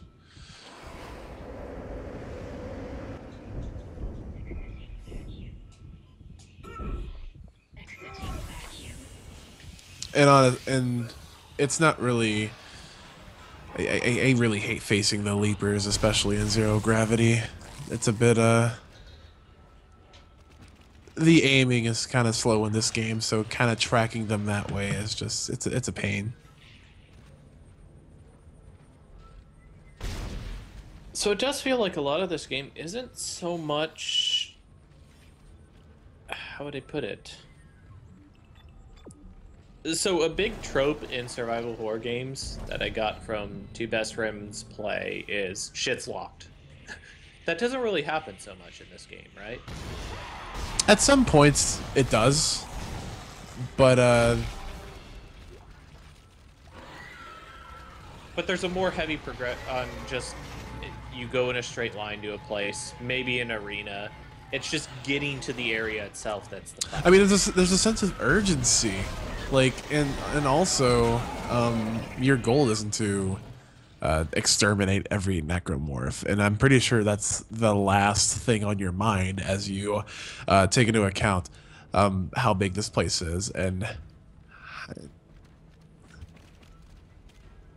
But you're not constantly blocked by like key cards or something. Was more my idea. Well, in the grand scheme of things, no. I mean, you were kind of blocked to your area because you didn't have the thermite, and you didn't have the other component. Oh god, oh god, oh god, oh god, oh god, oh god.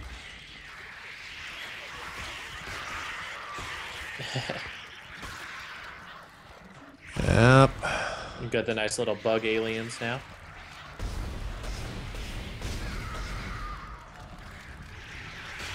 So you have some sort of obstacles, but not as many as. But it's not like you're walking through a hall in Resident Evil, and out of 5 doors, you can't open 4. Yeah, 'cause exactly. You need a key. You don't really have to backtrack much in this game, which is really, really amazing. Like,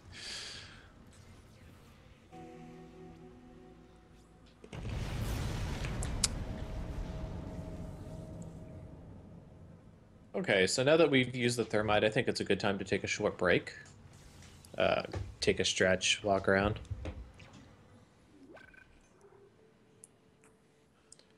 So we'll be back in just a little bit with more Dead Space.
Okay, so we are back.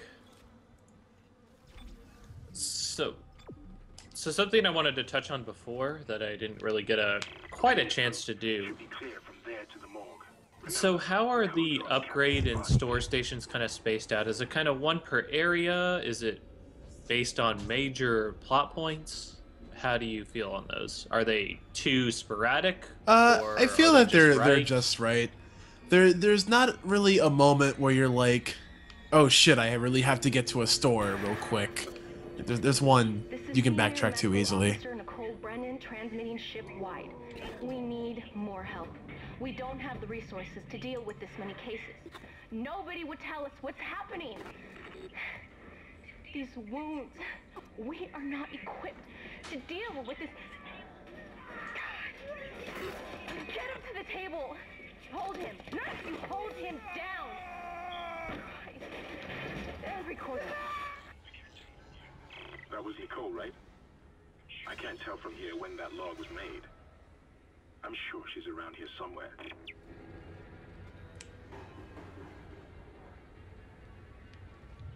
So Nicole That is correct, she is Bay. So she's part of the medical team on the Ishimura. That would be correct. One of many, actually, before this sort of necromorph strain took over.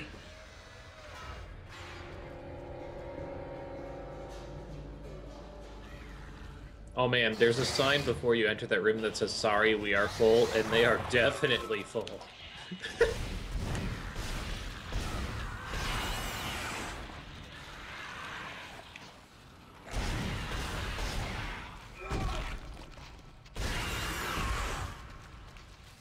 It's pretty obvious that my commentary is just going to decline more and more as we go on as I drink more and more liquor. I don't think there's a problem with that. This is fucking life control shit. Why don't you just slow it Fuck down? this. Get your force powers. Where's the lightning?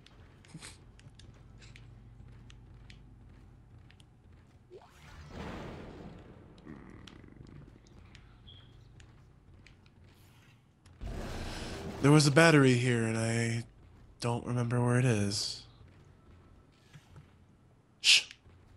There was a hole here, but it's gone now.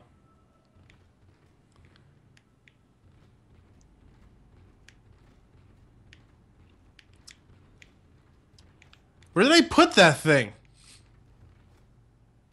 Oh, there it goes.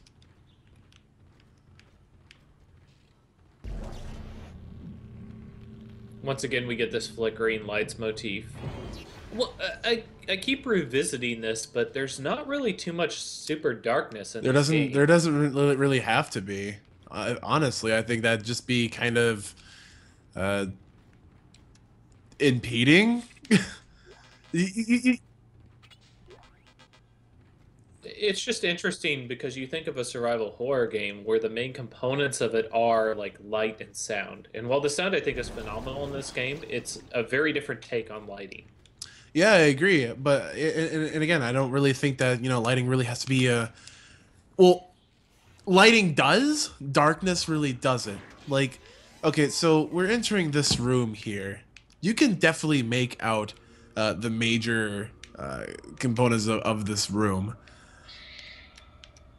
but you're not encumbered by complete darkness. The game wants you to see. Oh god, that's a baby. The game wants you to just feast your eyes on like the scale. Again, like when we were back in chapter 1, when we were just kind of feasting our eyes on that hanging object, the anomaly, I'll call it. Like it's literally breathtaking, and it makes you wonder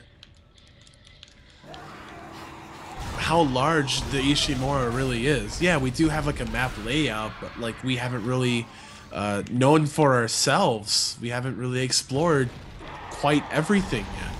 Who knows if we will?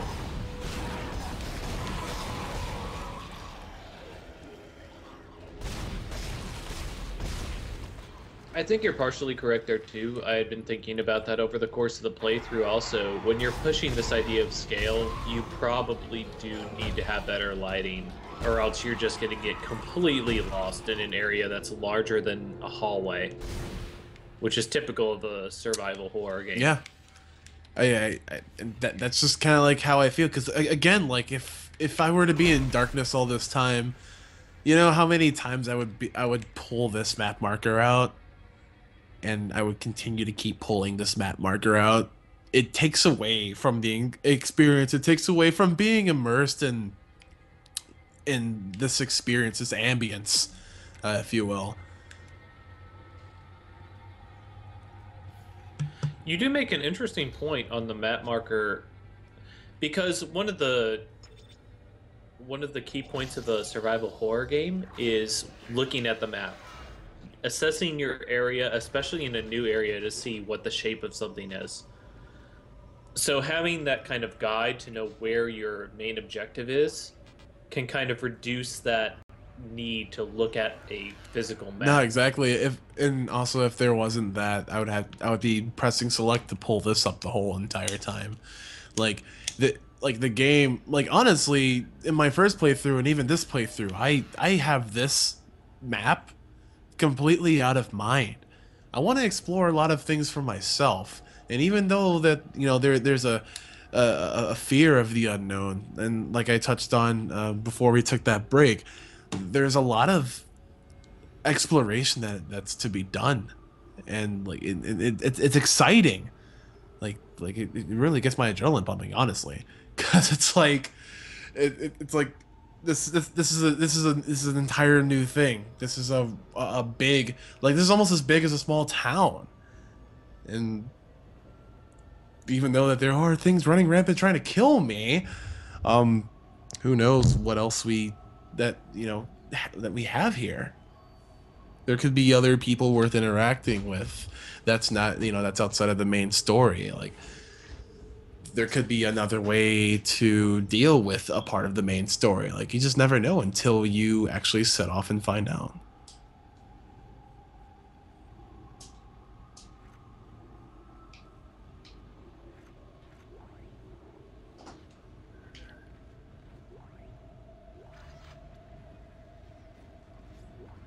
So I mentioned first impressions on the game, and this is obviously a very different venue, where we're trying to look at game design concepts, history with the game, and things like that. Are there things that you're noticing about the game that you didn't notice before, and kind of talk about them a little I bit? forgot all about those babies in the wall. Like, just kind of like the little things, and like I'm kind of glad that you on this so often tell me to dial back a little bit so we can look at some finer details, like the signs and the video and audio logs, because again, even though they're not necessary to complete your main quest, there is a lot of lore, a lot of history, and a lot of stuff between the lines that you can find in these miscellaneous media, I guess you could say. Again, even though like this is a fairly short game, a lot of time can be sank into just reading these logs and trying to piece everything together. Can anybody hear me? My name is Eileen Fisk. I just woke up in here and everybody was gone. I don't know what's happening. Why did they all leave? Oh man, Kingpin's wife, clearly. Please come for me. I can hear scratching on the wall. Hello? Who's there? Are you a doctor? Why is everyone... Wait, I know you. You're Harris, the prisoner from the colony. You killed that nurse. Help! Somebody help me! Please!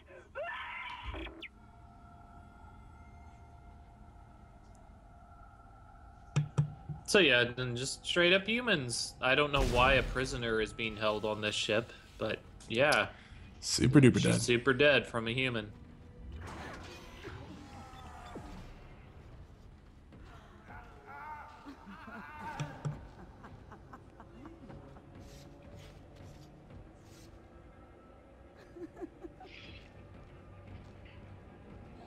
So that just happened.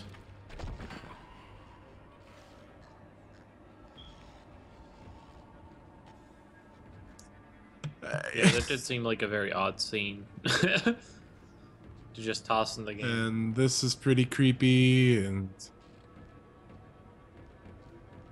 can you turn around actually for a This sec one? at that blood tube? Kinda. Is this that is being glass. suspended that's in the glass. air, or is there glass? That's glass, huh? Oh. I was kind of disappointed. I thought like it would be kind of cool to see the particles kind of floating, but whatever. But they have nice contamination bays. That's kind of an interesting thought.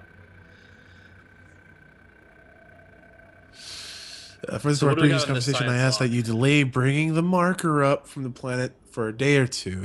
As I'm keen as anyone to study it in detail.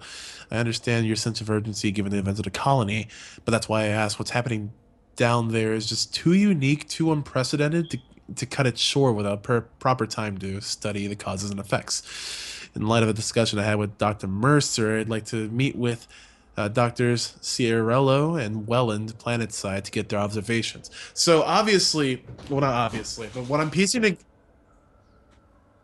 there are people that have people problems with that it, but have it's making it even problems more with this. apparent that, the Ishimura was on a different sort of mission than just extracting ore like it was intended to. But obviously they found a sort of anomaly that they dubbed the Marker on a planet that they were heading to, and I guess it was just so fascinating that everyone had to. I enjoyed that the scientist is the voice of reason here too. Like, we barely know shit about this. Can we look at it a little bit more before we bring it on the ship? The colony's problems concern me greatly. I have no doubt they are somehow linked to the discovery of the marker, but the exact nature of that connection is still unknown. Almost 40% of the colonists are experiencing a form of dementia. The obvious symptoms are acute depression, insomnia, and hallucinations. Incidents of violence and even murder also indicate extreme paranoia. Dr. Mercer has advised that I bring some of the affected on board for study. Dr. Wellen, the planet-side psychiatrist, has reported that his own analysis has been fruitless. I'm hesitant to rely on Dr. Mercer at this point, but I need his expertise. We need solutions, and we need them quickly. So what we were basically touching on about the fear of the unknown and the excitement of that there being the unknown. Obviously, these two scientists have differing opinions on this sort of affliction that was being just kind of imposed upon their patients, especially people who were close to this sort of marker sort of thing. So I'm guessing this is the sort of result of when you bring something. Oh God.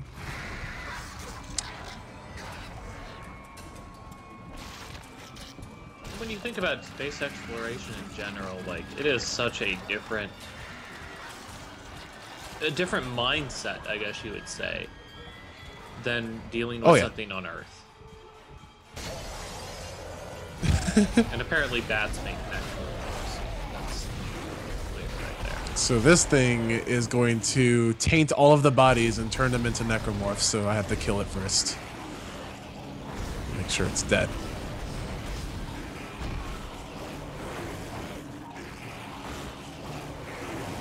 But yeah, they talk about, like, oh, we need to have compassion when it comes to disease. And when it really comes down to it, when you don't know what it is, you have to treat it like the most virile thing out there.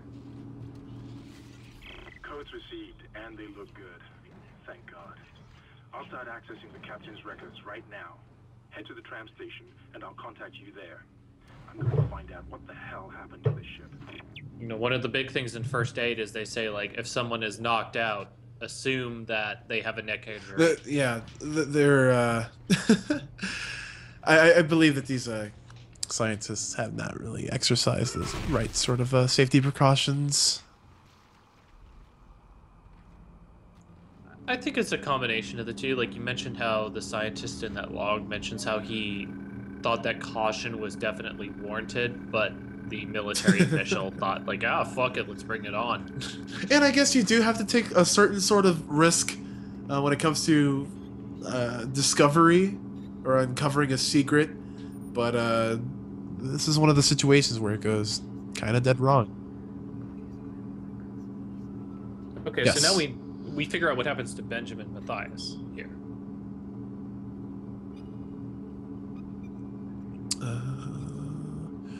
Multiple contusions on the arms and hands, indicating a brief struggle pre-mortem. Slight contusion around the rib cage, suggesting his chest was restrained in some way. The cause of death was a single prolonged trauma to the ocular body, which continued on a cavity wall and finally into the frontal lobe, causing rapid neural trauma, seizure, and death. Yep. The force required to puncture the ocular cavity in this matter is great, and the possibility of self-infliction correspondingly low, so it wasn't suicide.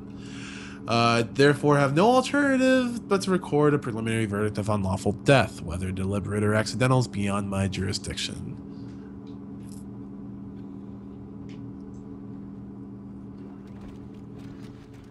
So something happened, and it's very probable that somebody killed the captain. And it's not exactly clear if it was the necromorph or somebody else, but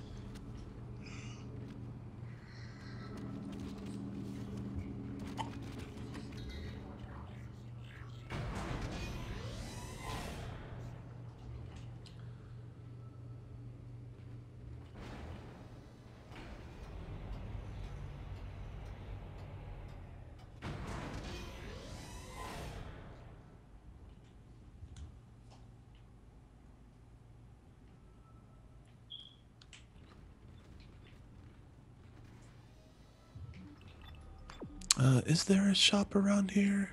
Oh, we could just bring up the map.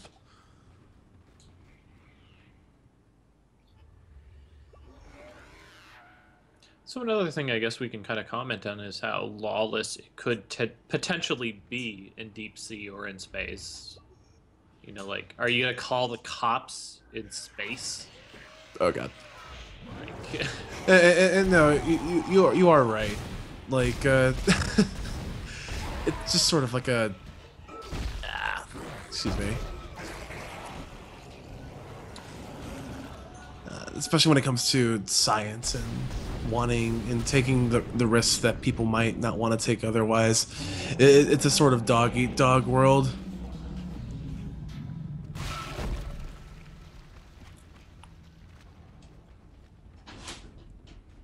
And as I'm cut off mid-sentence, I'm trying to find a store here because I do have quite a bit. oh man, what was that sign? We had a sign. We have to read every sign. It's imperative. But the We Are Full thing? Or is there another one? Lifting executive lockdown now. I found the deck logs. Whatever is happening around here, it came from the planet when they cracked it Okay, somebody's just losing their It spread shit. to the colony and reached the ship. Isaac, this isn't an infection. It's some form of alien life. Shit, we've got bigger problems. The ship's engines are offline and our orbit is decaying. Get over to the engineering deck ASAP while I stay here and figure out. I love how he says, like, it's some form of alien life, not an infection, when why couldn't they be one and the same? I think that's just, and again, when you're faced with a situation like this, where everything is just so urgent and troubling, it's just so quick to make assumptions, like right off the bat, and just kind of deem that as true. So we're gonna. Oh man, we have schematics that are downloaded because, you know, those want to be Video across games, the entire indeed. space station. Video games. Let's have a little fun. Let's buy this flamethrower. I guess that's my biggest issue when you talk about futuristic style games is when you look at the technology we even have now and compare it to what's in these games, it doesn't seem congruent to some point. Do you feel like that breaks the immersion to some point, or do you think you just don't even think about it? I honestly at all? just don't think about it. It's sort of like a light switch in my brain, where like when all of this sort of video game stuff is over, it's like, hey, okay, back to the sort of reality that we're still stuck on this space frigate with like no sort of contact whatsoever. So it's like the Yes. baseball cap in Over the Top? Or even so, the baseball cap that Ash from Pokemon has, where he turns it back, just shit goes down. It's basically what it is. Okay, maybe I shouldn't move that over. That's my ammo. Okay. So we picked up a few new toys here. Kids, don't try to punch Mewtwo in the face. Oh, I guess we have to equip this first.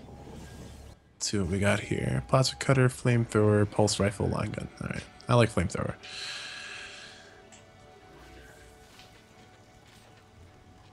Why dismember aliens when you can literally burn and eat them?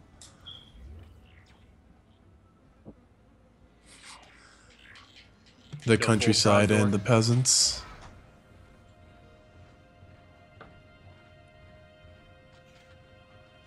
Oh yeah, back to this tram.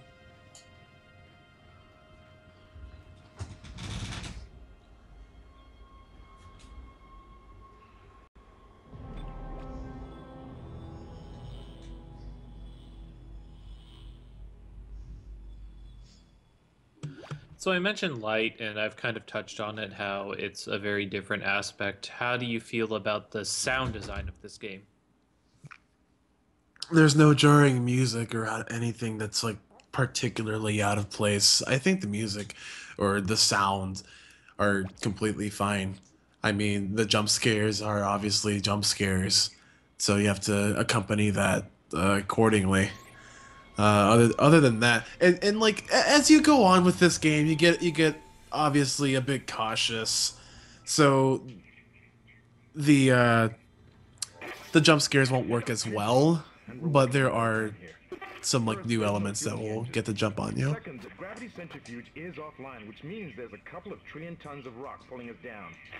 I need you to get that centrifuge operational. Refuel the main engine and fire it up so I can stabilize the ship's orbit. Also a reminder that vents are the devil.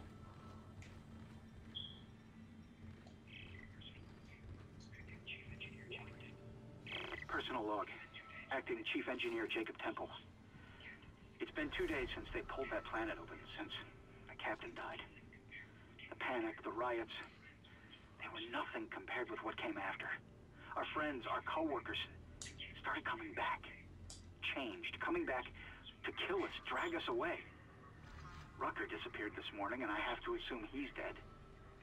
My crew, they're starting to crack. I'm trying to keep an eye on them, but right now I have bigger problems. We're hemorrhaging fuel, and the primary engine is laboring. Danvers and I are going to try to reach the fuel depot to see if we can fix it. Temple out.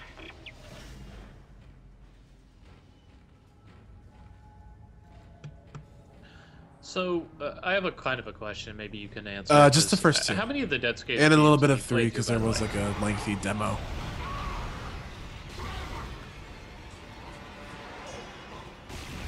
So, why is that engineer, for example, wearing a different rig than you? Is that just to differentiate? It's to differentiate think, positions. This is an engineer's rig, so I'm not really like sure how to answer your question. Just kind of like saying like how like it actually is. Like there's no other sort of rig for Isaac other than, you know, because he's an engineer and it's equipped with the tools to, you know, do engineer stuff. So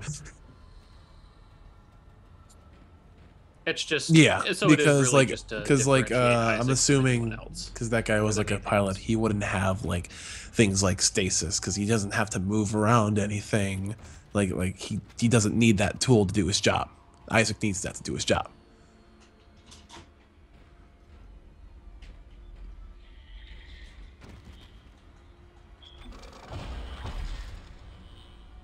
We did get a node. I think I'm going to be upgrading the rig.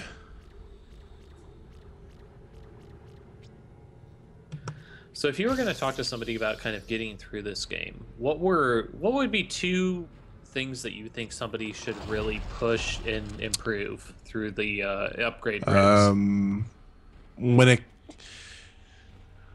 it comes to upgrading, try to save all your power nodes. If you recall in chapter 2, there was a sort of a secret room that required a power node to activate or open, and it does like yield some really nice stuff, but that's just some sort of like, you know, ammo, or I mean it did hold like a nice schematic which we could use later on, but you can always backtrack. You can always dial back to those certain rooms. So just focus on like the tools that you have first, and also your plasma. I meant more like I was talking more like if you were to suggest 2 weapons that you think you should push to improve as much as you can, what would kind the of those plasma 2 cutter and the machine gun. be? The plasma cutter, like it's just so easy to find ammunition, and also if you upgrade it all the way, like there's basically you're not gonna run out of ammo ever. The firing speed, once fully upgraded, is phenomenal. So is the reload, but not like you'll ever need to use the reload. The damage is great as long as you know how to aim and dismember. And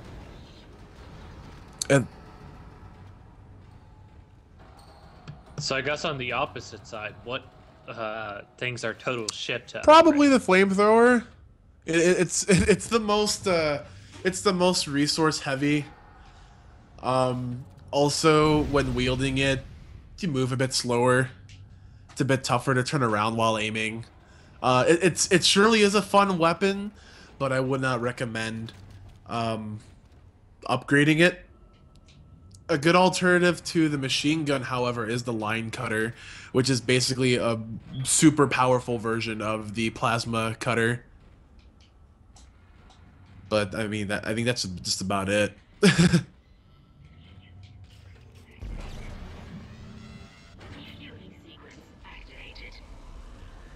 Yeah, listening to what you were saying about the line cutter having its own specific ammo nodes, it feels like that would be a really good weapon to kind of upgrade, since you have availability pretty heavily.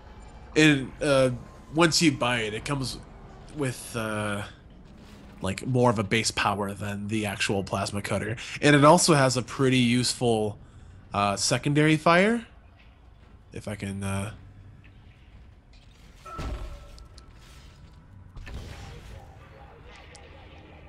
And I just killed myself with it. Nice.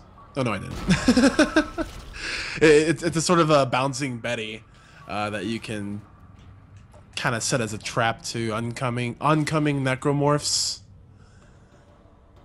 It's really fun to use. And also, I mean, if you are facing necromorphs in large groups, it's highly recommended that you utilize that tool.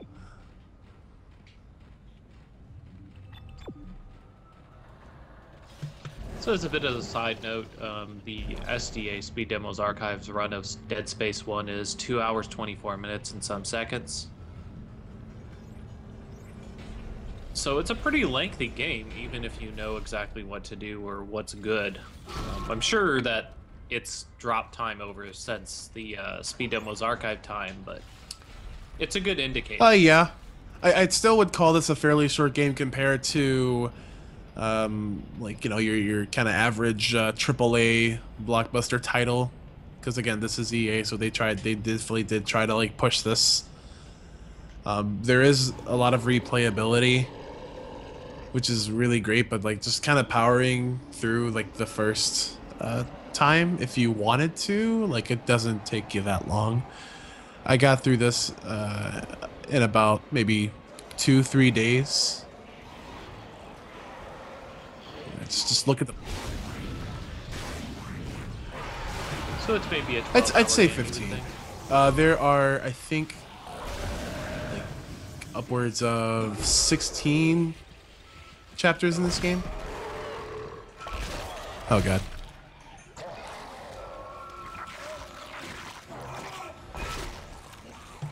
Also, to throw it out, it is a 2-hour 22-minute run. 31 seconds, sorry, Nice. On PC any percent on speedrun.com.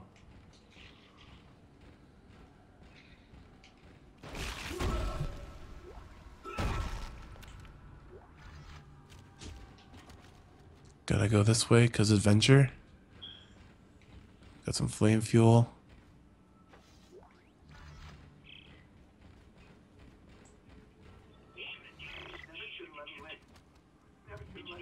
Shut it, Danvers. Shut it. Engineering log. Temple reporting. Someone has shut off the fuel lines to the primary engine and damaged the valves in the process. They need to be repaired before I can reopen them, but we're running out of time. With the engine offline, orbit decay will begin in less than 10 hours. I just can't understand who would do this. If it's one of those crazy unitologist bastards, I'll break their neck. Shut up, Danvers! Help me with the tools. So we get the mention of the unitologists. Can you kind of talk about them at all? Not that much so far. I mean, the unitologists are just kind of like just the basic sort of workers here. I mean, we did delve into like the medical sort of things in chapter 2, chapter 3. It's just kind of about these guys right now. You can find again, and you can find out a lot more of them as we pick up like audio and text logs. Whatever you did, it's working, Isaac. I have a few reading. It's only a quarter full, but that's enough to restore orbit once you bring the engines online. What the hell? alarm. I thought I saw something.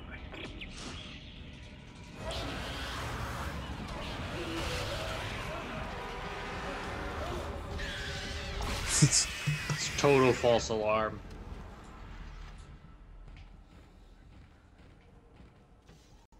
Hello. Dead bodies everywhere.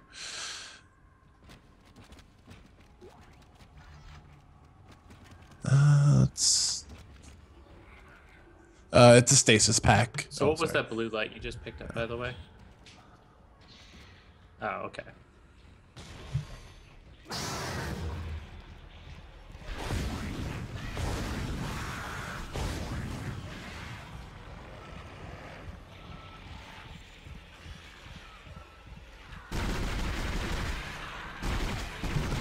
So I think anybody who's played Resident Evil would agree that, like, the hunters are definitely a standout enemy in that game. Do you feel like there's any kind of...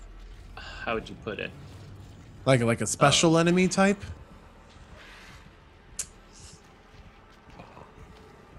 Well, like the one that you associate with this game. Like, obviously there's zombies in Resident Evil, but like when people are like, this is a dangerous fucking enemy, it's the hunter. You know what? My memory is kind of faint of this game when I first played through it. That I'm sure there is. I just don't think we've come across it yet.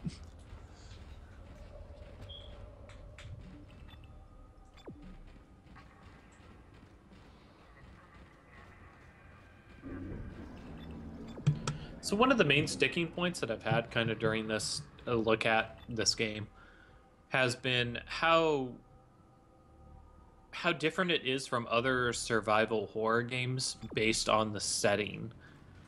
Can you draw any other parallels or any other comparisons with other survival horror games based on the setting or just in general? Ever since Resident Evil 4, I felt like it took a step in the right direction when there was freedom of movement, but to a certain extent. I mean, you're able to like just control your character as freely as possible. You can run, melee stomp on things, jump even in some circumstances. But even though you have this freedom of movement, you still feel, I don't want to say restricted in any sort of way, but like, you sort of have to stay in your lane. You definitely have to stay in your lane, or else, again, you're going to come across a necromorph that's going to take you by surprise and completely, rip you to shreds. That sort of game design I like.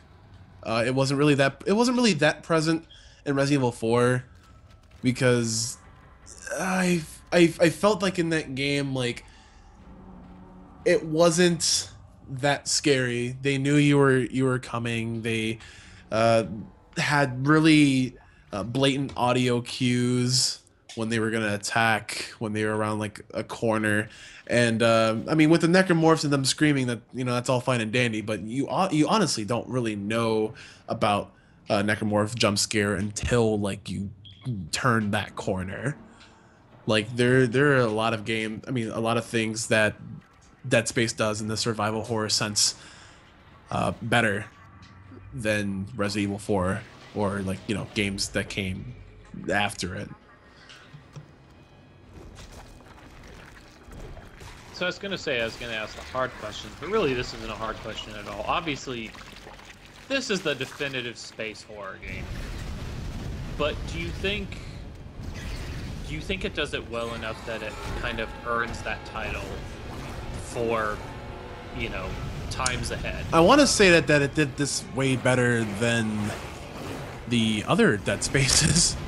Actually, well, no, Dead Space 2 was a bit more of the same, which was fine. But when it came to Dead Space 3, or like, I think it was called like Extraction or Extinction, it's a Dead Space game that came out for the Nintendo Wii.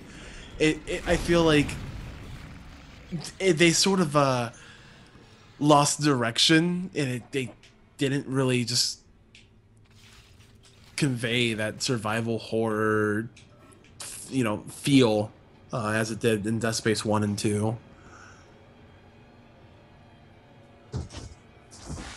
So you mentioned in Dead Space 2 and 3, and that has been Mm-hmm. mentioned not a ton, but infrequently throughout this playthrough. Do you think those games are still survival horror games, or do you think they Dead push Space 3 more I into definitely action just kind of horror? propels you into like the action genre. Like they try to mold Isaac into such a like a desensitized sort of badass. Like, oh, I've dealt with all of this before. Oh, there's a big necromorph alien thing. I better go destroy it. Like, it feels like everything that I loved about Dead Space 1 and 2 was just sucked right out. And although like the game still looks really, really good, it plays well to a certain extent, and you know, like the designs are there. Anything about like the survival horror is just kind of gone. There's no sense of like urgency. There's no sense of like danger. You already know the threat that, you know, is presented to you.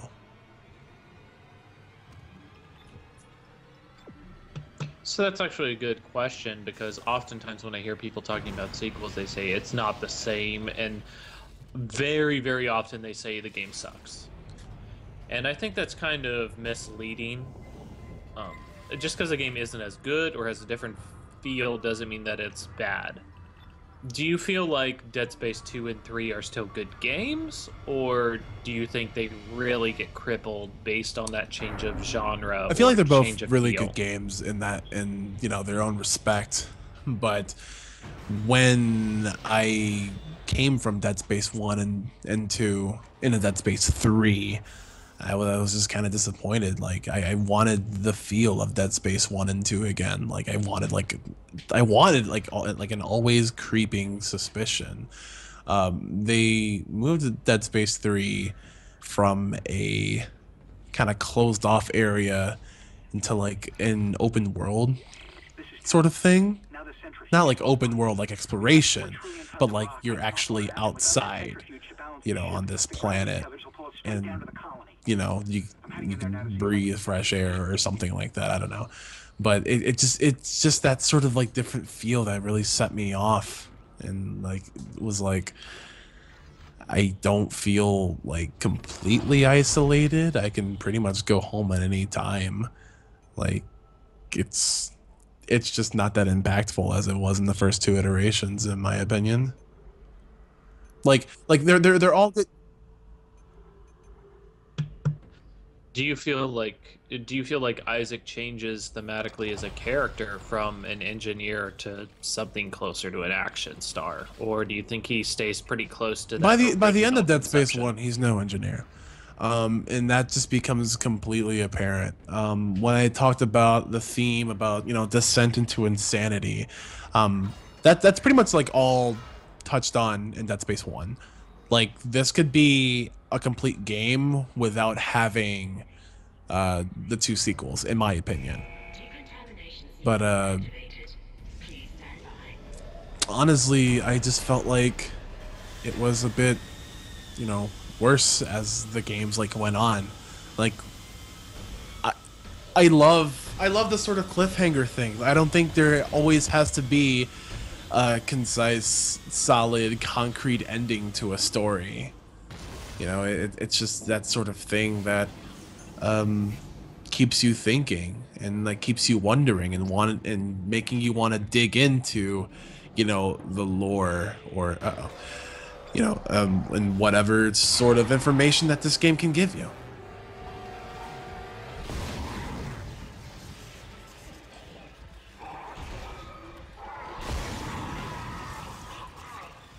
So here we have what's basically our next major arena of the game. Yep, correct? I'm locked in here.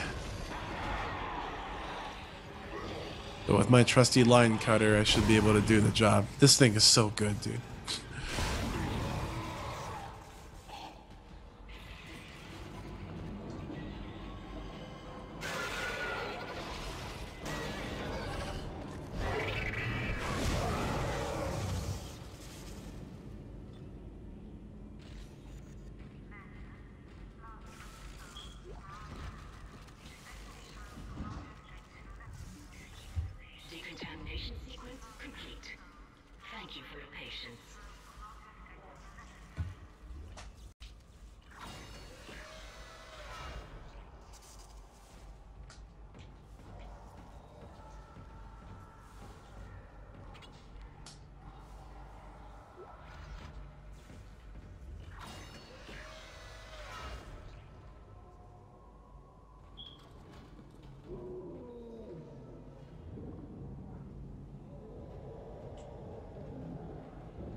Be sure to Don't go it always have alone. assurance.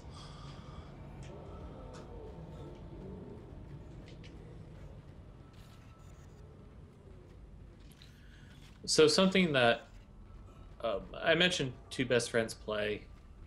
Something that they mentioned that I really like in that game, and that's really important, is the idea of mixing the mundane nature of normal life with these absurd things in horror. Do you think that's an important component in horror, or do you think that's present in Dead Space? Besides these signs. I feel like there always has to be some sort of realism to survival horror. I mean, like, even though this is, I think, what, like 50 years ahead of our time, it's still we are still humans. We are still fragile beings, and there are a lot of things that we don't understand. You know, if everything was, you know, kind of superficial or supernatural in a way, then it can only be assumed that, you know, we would somehow attain these sort of abilities. I don't want to say powers, because that sounds a bit cheese, but abilities. Having this sense of realism, it just kind of like makes it set in that, like, again, like,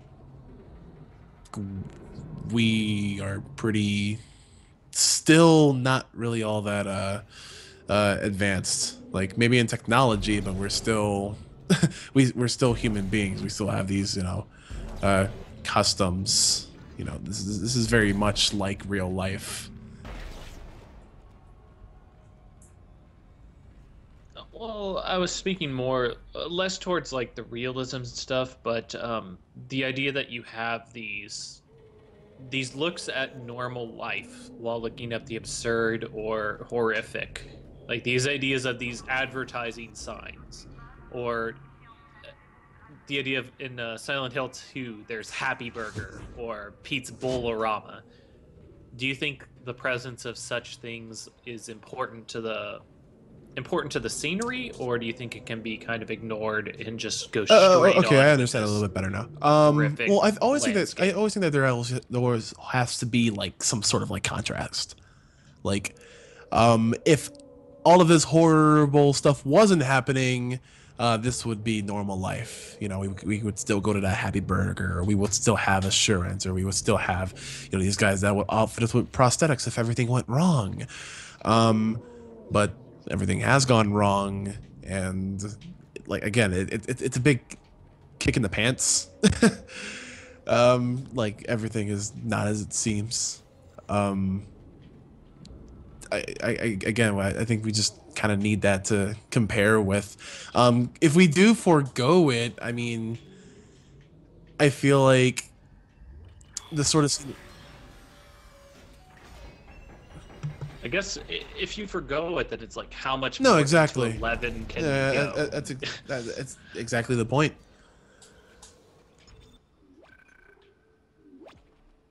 I feel like without like this sort of kind of contrast, I feel like this game would be like nothing more than I don't know, like reading a book.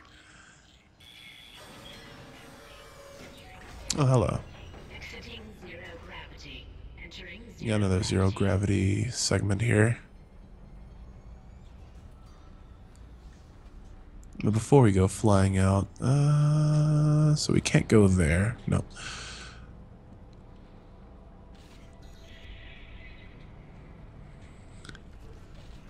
So there are things here as well. I'm going to jump to safety.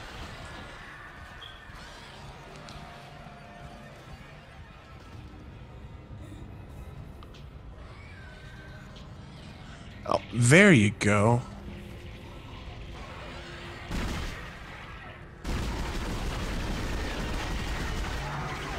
Yeah, that is kind of silly and janky how when you jump against the wall, you can't just step on the floor that's next to you. Is that thing still alive?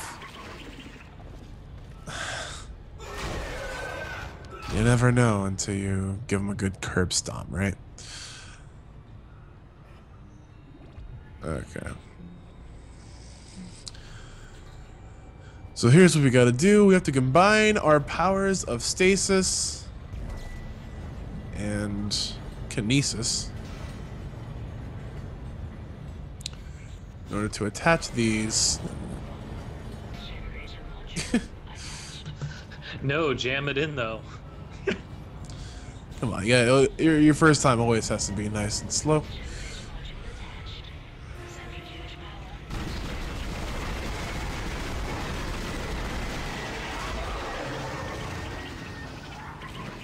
Is there a third or oh no, okay.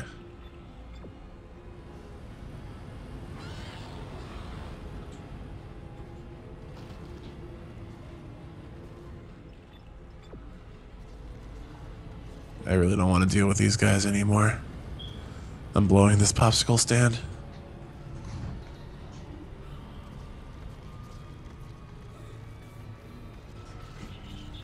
Excuse me, Blowing the Mr. popsicles? Interviewer What? guy. That is definitely not what I said.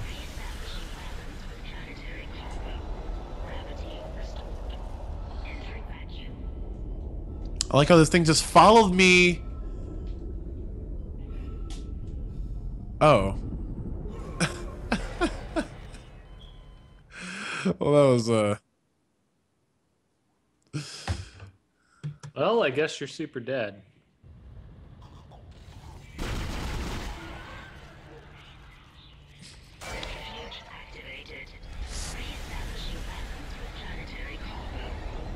So I guess here's a good question: is how bad is the punishment for death? The answer seems you would to be correct not in that too bad. assumption. Again, like it's like it would be a lot more punishing if I'm gonna be dead soon. Yeah. Centrifuge and gyros are both 100% It'd be a lot more punishing if like you would have to revert back to like a save point or something, but you obviously don't need to.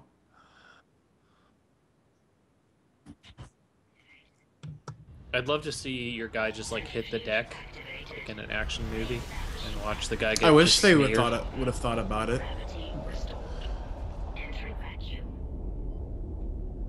And I guess I can't use kinesis? Nope. Or stasis, rather. You're doing great, Isaac. Centrifuge and gyros are both 100% and stabilized. Now get out of there and focus Wow, on you the can't even step on Yeah. that middle bridge. That's Yeah. kinda. That's kind of dumb.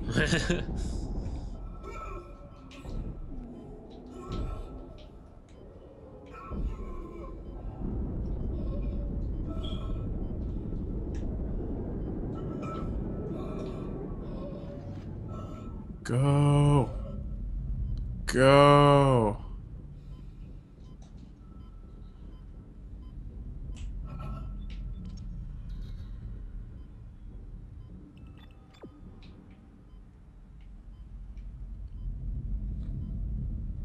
I love the sound of things moving in zero gravity, though.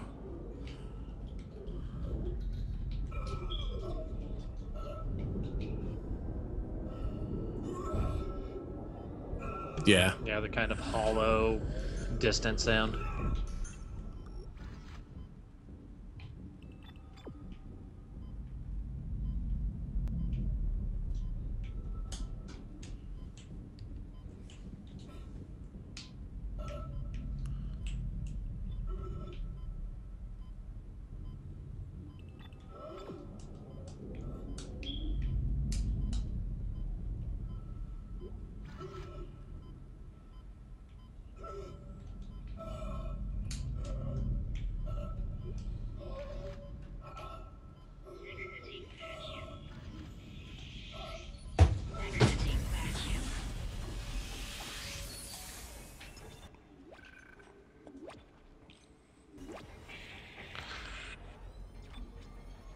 Uh.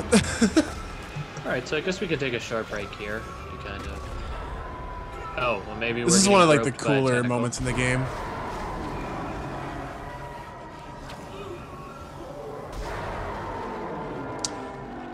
So about that break.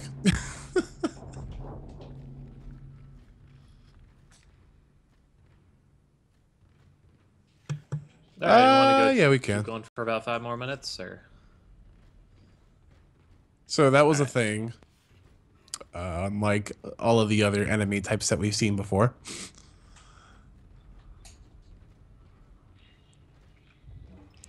And again, it's as I was touching on before, like it just kind of finds new ways to incorporate the jump scares.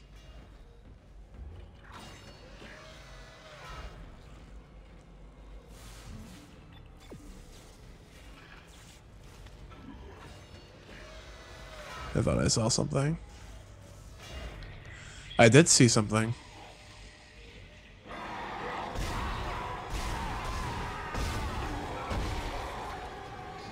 Nothing like a good old boot to the head.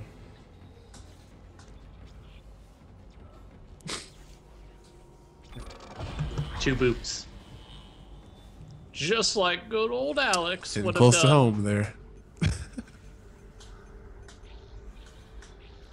Alright, gonna upgrade our HP so we're not completely fragile.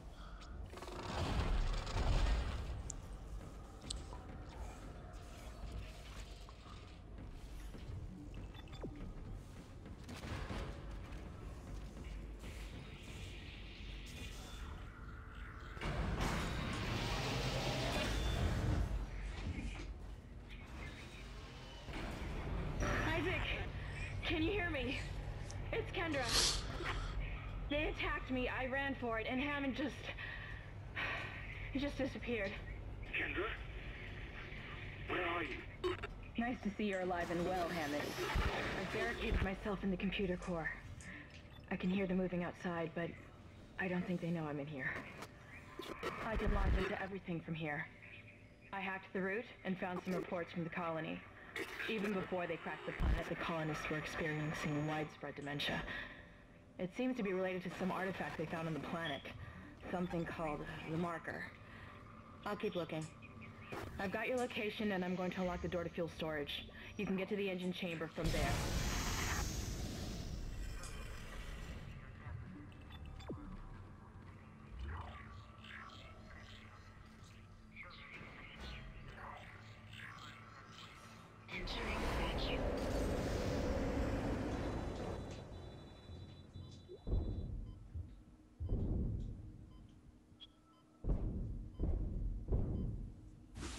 Wow, what a rude dude. That was for the Shaking out better. That guy's limbs.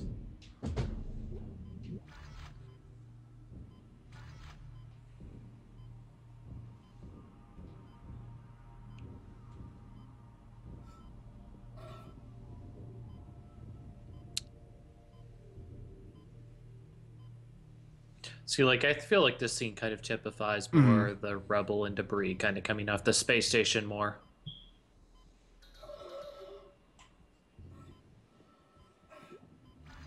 Yeah, I absolutely have no Man, we're idea running where out I'm of supposed air. to be going.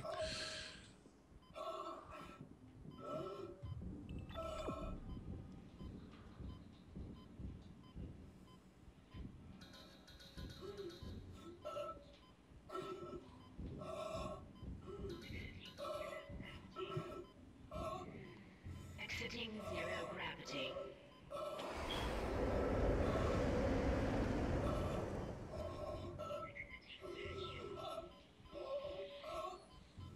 Okay, so that was almost scary.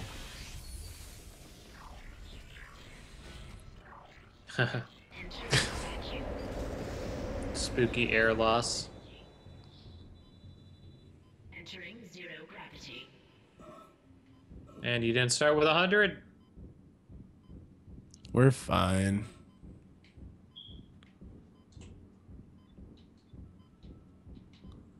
See, it says... Oh, okay. I get it.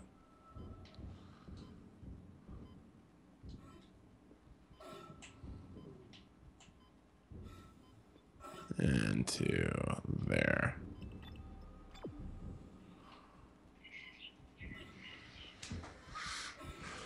Exiting zero gravity.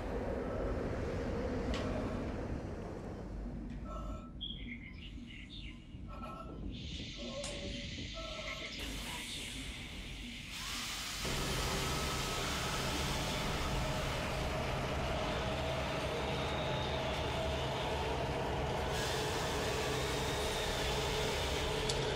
Well, that's innocent. Yeah, you know...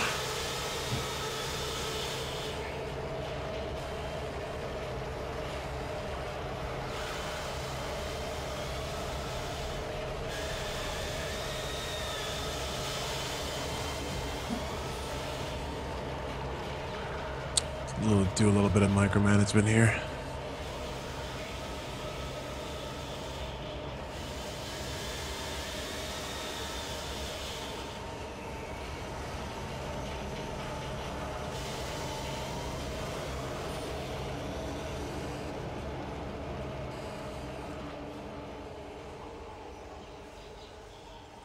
So I definitely saw a shadow, and it definitely did not look human.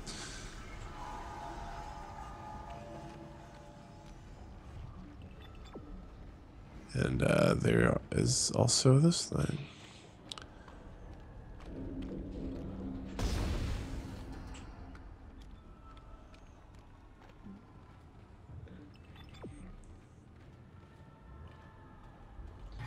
So do we want to Sure. take a short break here before we get kind of into more meat and potatoes of this? All right, we'll be back in just a few minutes, guys.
Okay, you ready?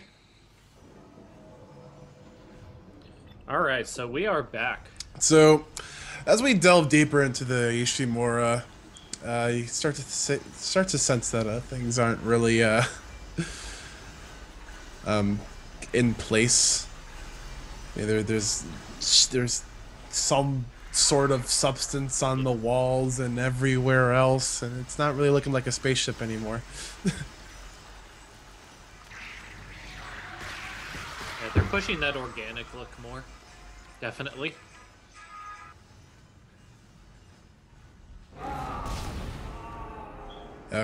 Yeah. Sorry, guy. I thought you. but I mean, honestly, that's how this game kind of conditions you to react. You know, like you get the sense that you're all alone. You're equipped with, things to kill things, and then suddenly this happens. Sorry, guy. But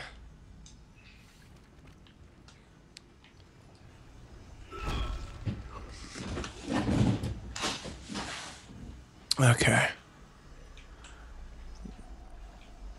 Reminder that vents are the devil. We're gonna have to expand our inventory soon. I'm getting a bit full on these things. Now, the good thing is, as soon as you visit a shop, you can move your unwanted items over to a safe so that you never have to drop them or completely lose them forever.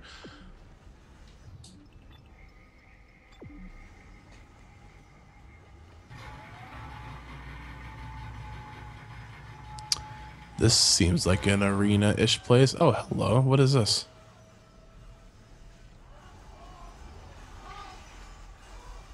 There we go.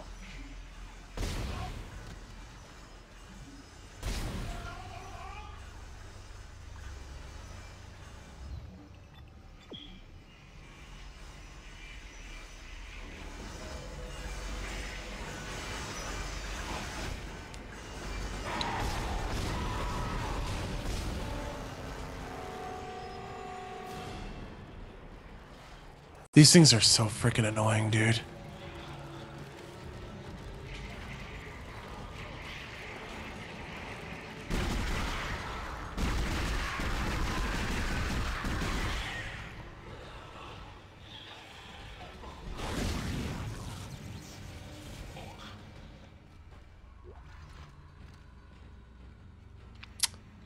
So also what's cool about the environmental hazards is that now that you have kinesis, you can just take, instead of waiting for necromorphs to come to it, you can just take explosive canisters and just throw it at them.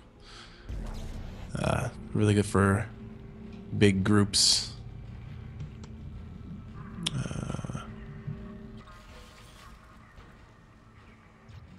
So do you think that's the main purpose of kinesis in combat? I mean, just kind of picking stuff up as an alternative blowing it means up? to, Or is there so you don't have to waste your ammo. Definitely find other objects to throw at these guys. It's the main use of it in combat, at least. Okay, so we've come upon a new enemy type.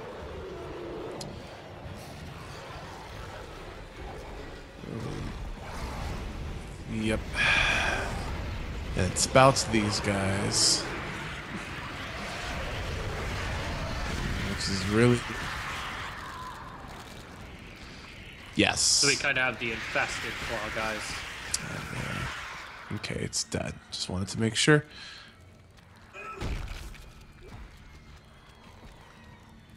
Oh, nice, a power node.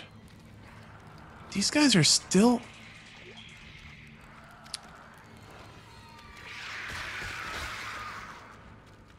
One of the things that I do miss is that there's no quick turn.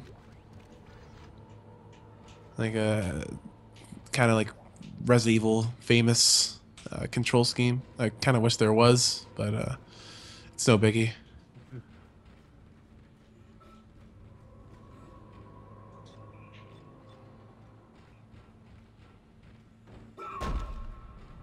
Sometimes the studious thing about a game this is how game doesn't badly really it control controls. bad. It's just I wish there were more options for movement. Excuse me. There we go.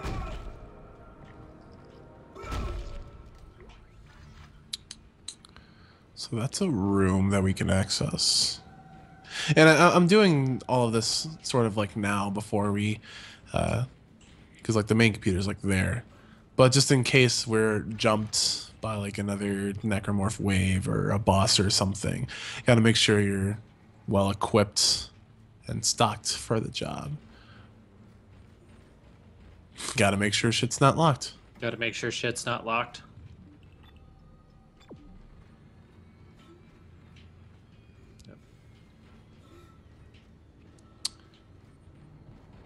Really?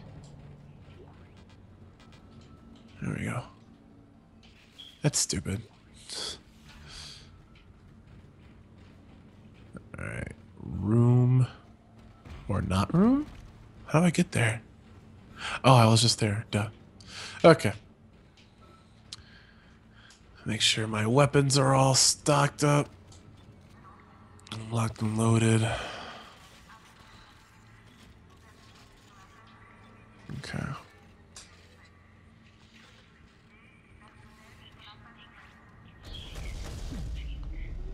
Ignition sequence initiated. Please stand by. I heard something.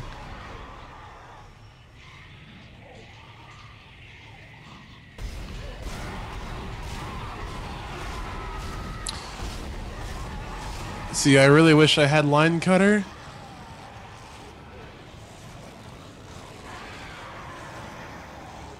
I mean, I do, but just not the ammo.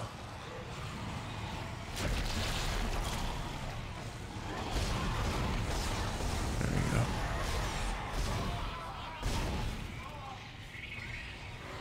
Down, boy. Oh, yeah.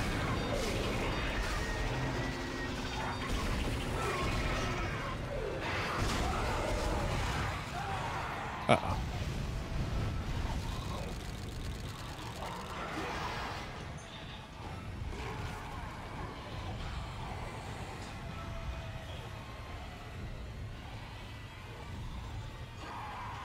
Okay, so you guys go there.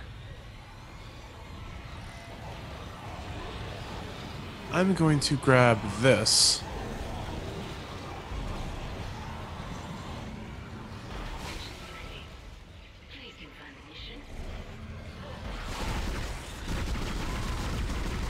Hooray, explosive canisters.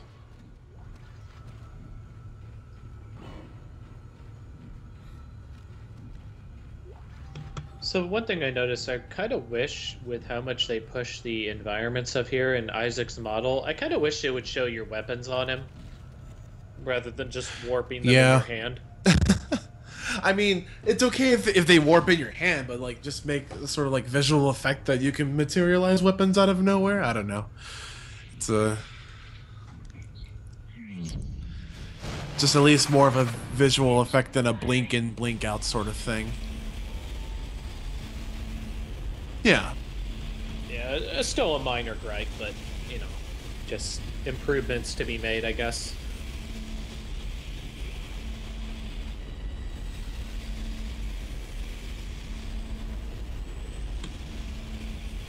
And I don't think we're done yet.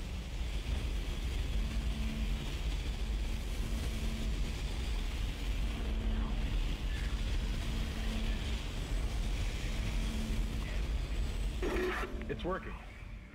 We're online and functional. Finally, some good news.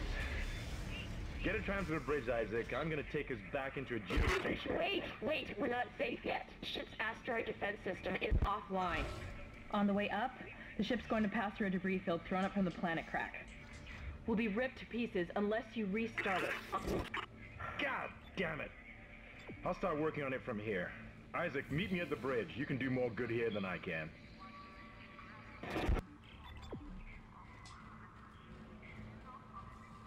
Isaac, where are you?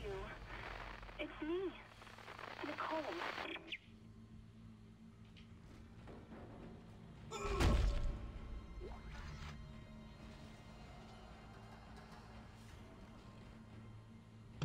So another kind of subplot that they do push is like how much of this is actually what's happening and how much could be hallucinations caused by the dementia from the planet virus or whatever.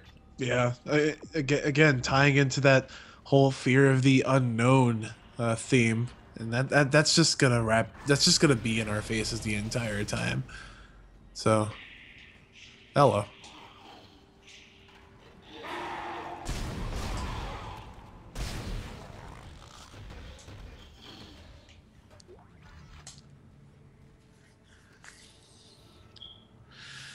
Okay.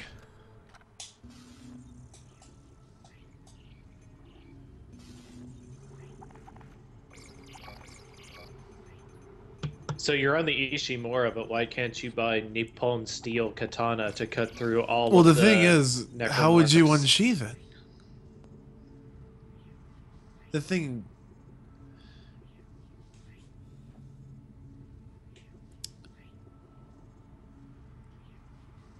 I'm sorry, I cut out there.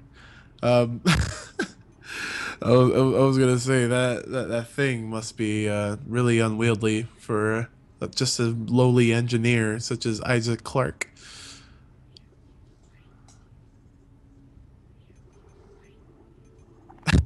You definitely cannot carry the Daisho with the with the Wakizashi and the katana. Tempered steel folded over 1,000 times. Oh, I'm sorry. Basically 80,000 times. I'd like to think of Isaac as having a top knot and and a kimono on. Oh, and Walking before around texture the pack. Ishimura.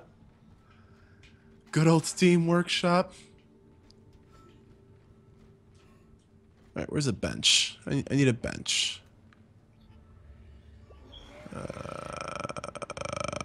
Is that it? No.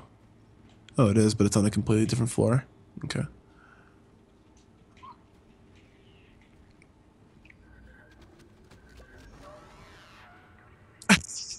He just redoes his rig to look like a Gundam, even though everybody else's looks normal.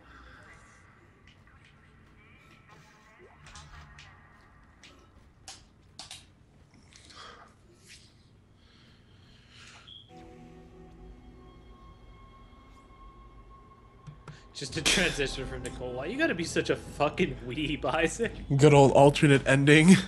If you fully upgrade your rig.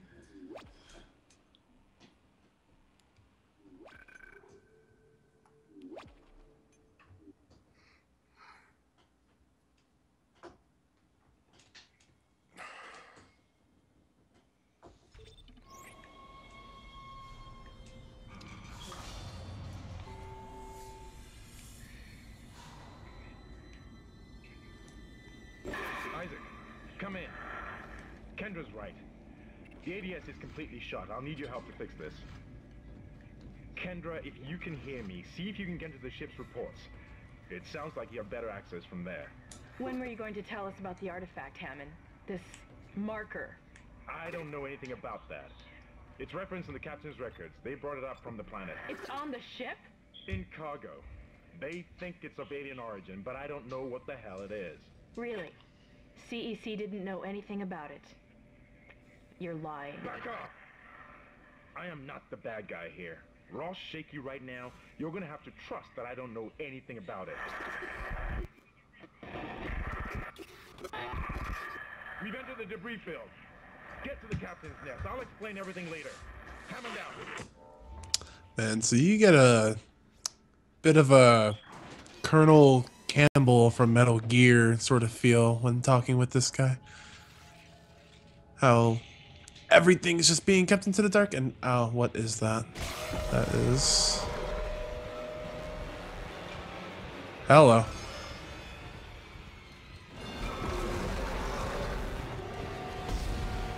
I don't want to go to there.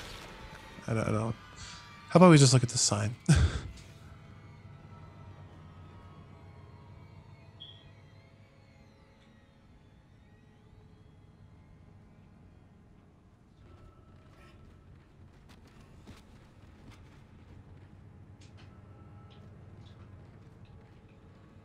I think we have everything from the store that we need already.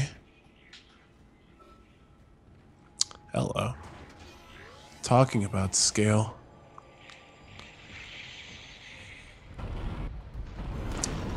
And that's cool.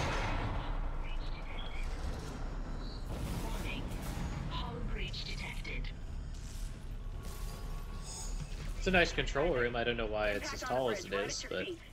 I'm reading heavy damage, but containment looks solid. Life support is stabilized. We've got to get the ADS working.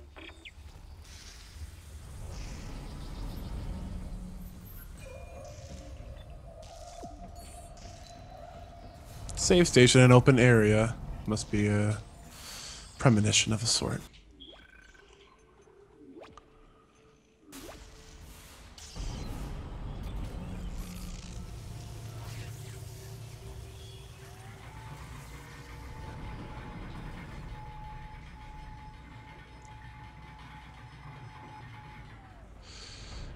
I kind of want to get this level 3 suit.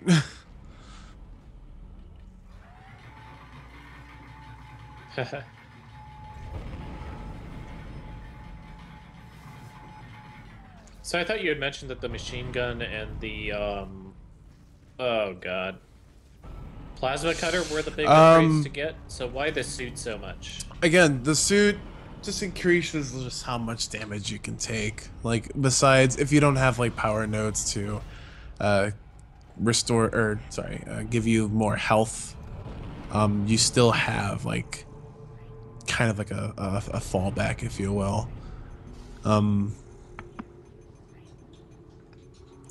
Because yeah, you can pump as much lead into these guys if you want, but if someone gets the jump on you, you're just gonna get completely shredded. So I would rather not have to deal with that.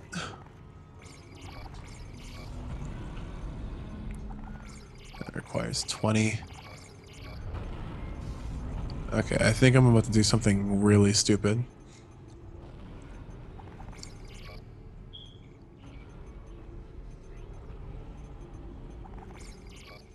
The most stupid. Go.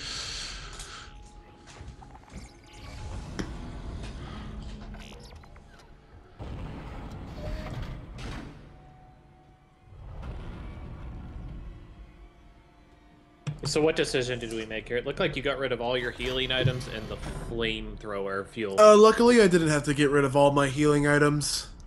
I got rid of stasis because you can just, or stasis and air packs because you can just refill them at, you know, random stations. And again, the flamethrower isn't really all that like impactful.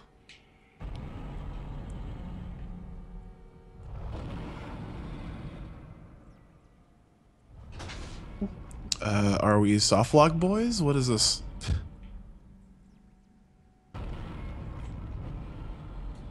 This is pretty interesting. It might actually be a softlock. Wait, what is this?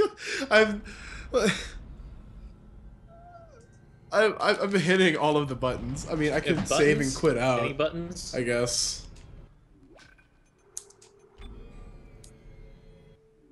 Yeah. All right, let's do that. Because you have a save right next to here, so.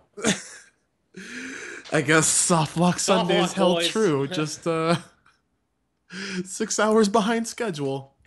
Oh, it crashed my game.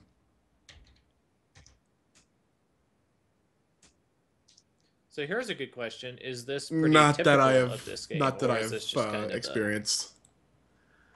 Give me a second to load it up again. Again, when I was when I was playing through this, I played on Xbox 360. So, oh, this is okay.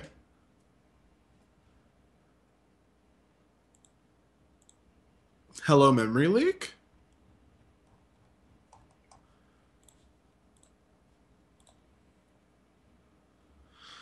Okay, here we go.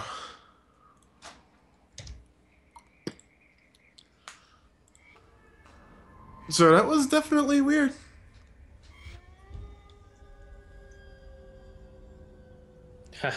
All right. Let's see. Hopefully we're back on. Did schedule at I least. save? Now I'm second guessing if I saved. Okay. Okay. You did at the computer module. At Yeah, least I did. Mentioned Okay. it. So. Hi, Isaac.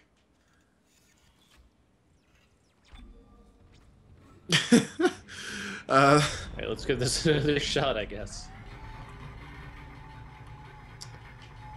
Okay, so we're gonna go here. We're gonna pick up the level 3 suit schematic.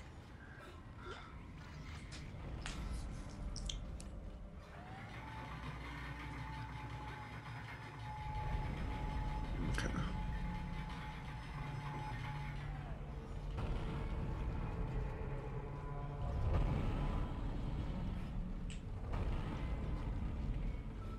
Where the hell is the store? Is it? Okay, here.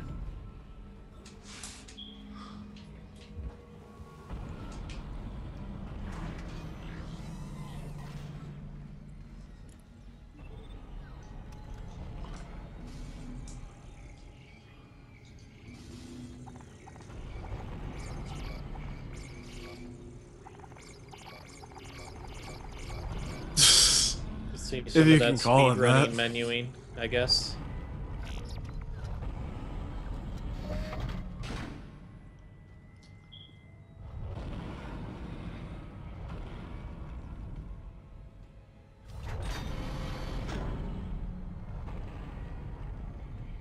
Okay, there we go. Decked out in that new suit. Look at that guy. Yeah. Maybe we should get a save here on a different tile.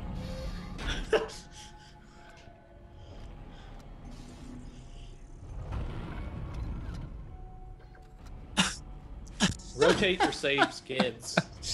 Whenever you're playing survival horror. Or a That's Bethesda game. the phrase right there. Bethesda game.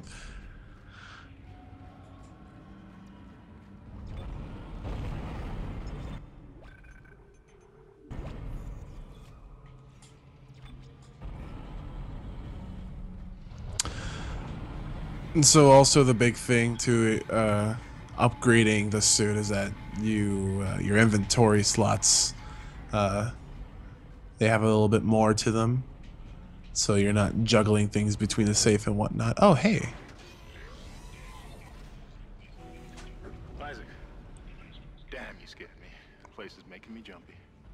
Fucking asteroids coming through the roof. Look, I know Kendra doesn't trust me, but I don't know anything about a marker or anything else. This is supposed to be a repair mission. Plain and simple. This mess is the asteroid defense system. I can fix these boards when the main power routing is shot. You're gonna have to reroute them manually through at least 3 junction boxes to activate the primary cannon. Oh, but first, you need to activate the atrium elevators from bridge security. You can use them to get to the junction boxes. By the way, Isaac, be careful. I saw something out there. I don't know what. I only got a glimpse. It was big. Really big.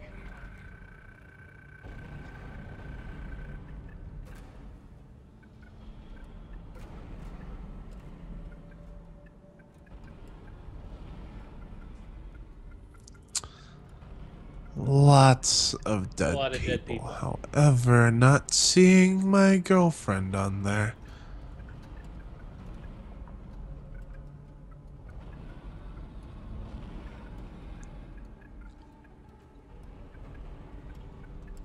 Well, okay.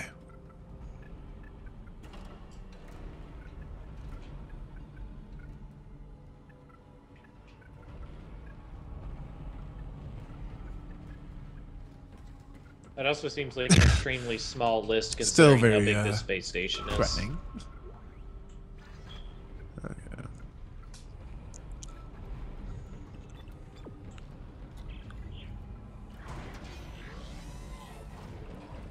Shit! Stand back! Oh, that won't one was I mean, once again, drawing that parallel with a battleship at sea, you look at the crews on those, they are a lot of fucking people on them.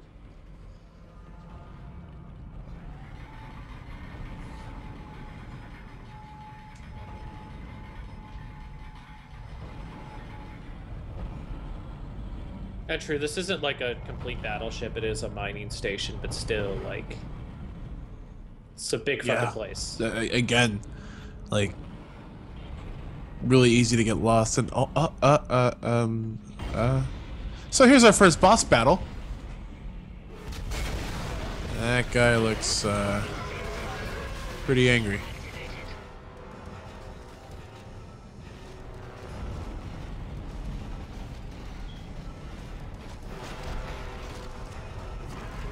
The weapon can't punch through that thing's armor.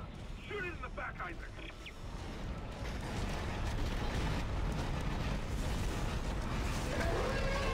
Yep. So this thing can break through the screens and shit, right? Okay.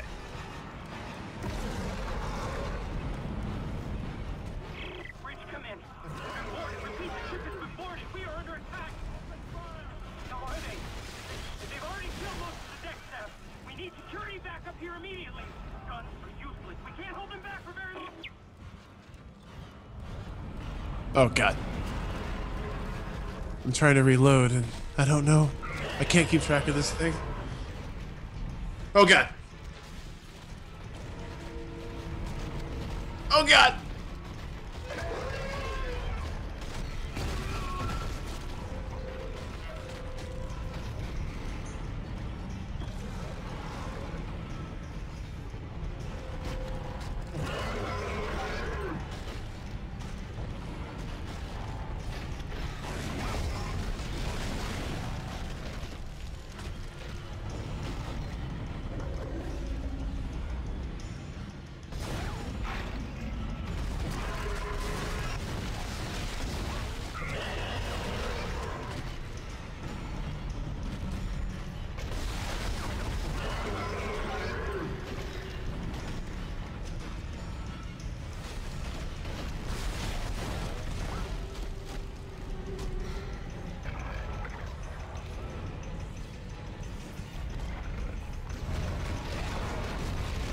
Yep, flamethrower is the shittiest weapon in this fucking game.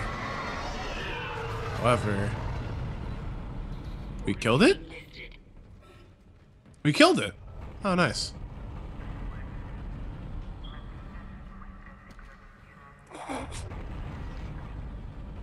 Clutch. Isaac, make us whole again.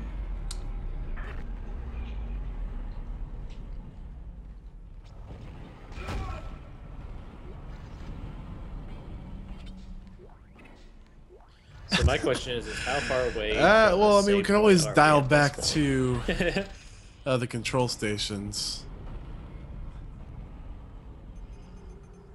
It's always kind of interesting. Like after a boss, how long do they give Yeah, you you know, before I'm you hit a not save point exactly afterward? sure about that. But what I am sure of is I'm going to upgrade my HP, because we took a bit of a beating when we were tackled by that Titan.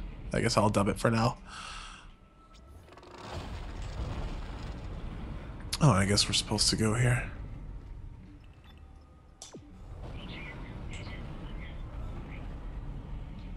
Atrium elevators are now online.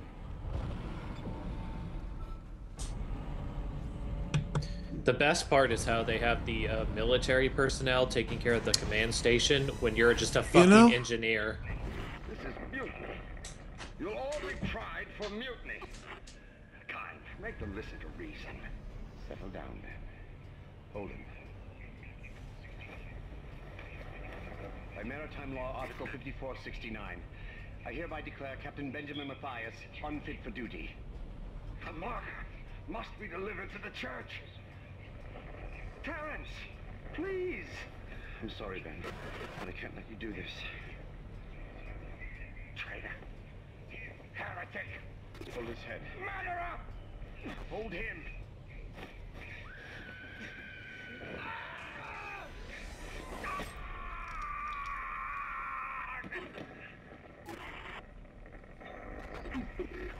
Dead.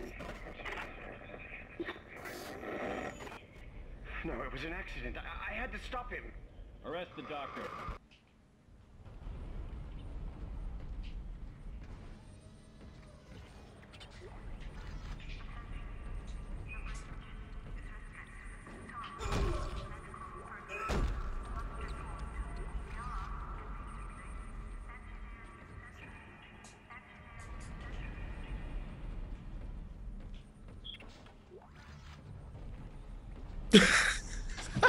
They look incredibly skeptical at that C on the sign.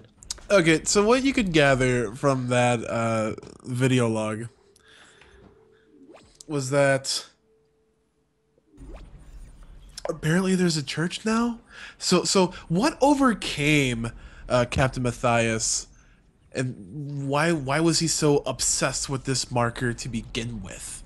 Like there's a lot of questions that start to arise, as in like, okay, so when this planet cracker goes and does its regular thing, so apparently this is like a regular mining mission, but why did this marker, this random anomaly, just capture the attention of this one guy, and what made him so obsessed with it that it completely drove him to the point of insanity, like a severe obsession even, like.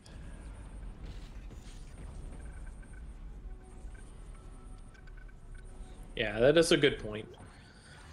But I think that's pretty good for kind of just a cursory look at this game, at Dead Space. So to kind of wrap it up, any closing thoughts on Dead Space 1 as an experience? I feel like everyone should give this game a shot.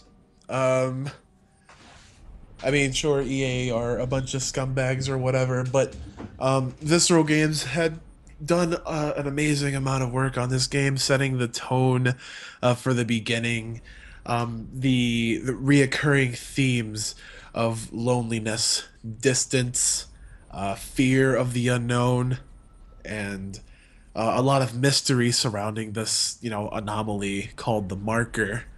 Like we haven't really even dug into what that sort of thing is, what drove people to be so obsessed over it. So there are I think, again, like either 20 or less than 20 chapters in this game. We're a bit of the way through, but we still have no understanding of what happened to the Ishimura. So yeah, we did shoot a little bit of things, we did get scared, and we do have these goals in mind of saving our girlfriend and restoring power to the ship and whatnot. However, there's a lot. There's a lot that's going on that we completely just don't understand. That we spent about like 3 hours into this game, and we honestly just have no clue.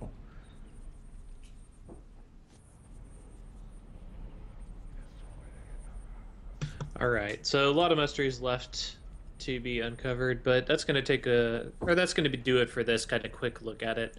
Maybe we'll return to this, but that'll be for some time later. That's going to do it for now. See you guys another time, continuing with the October marathon. Have a good one, guys. Games later.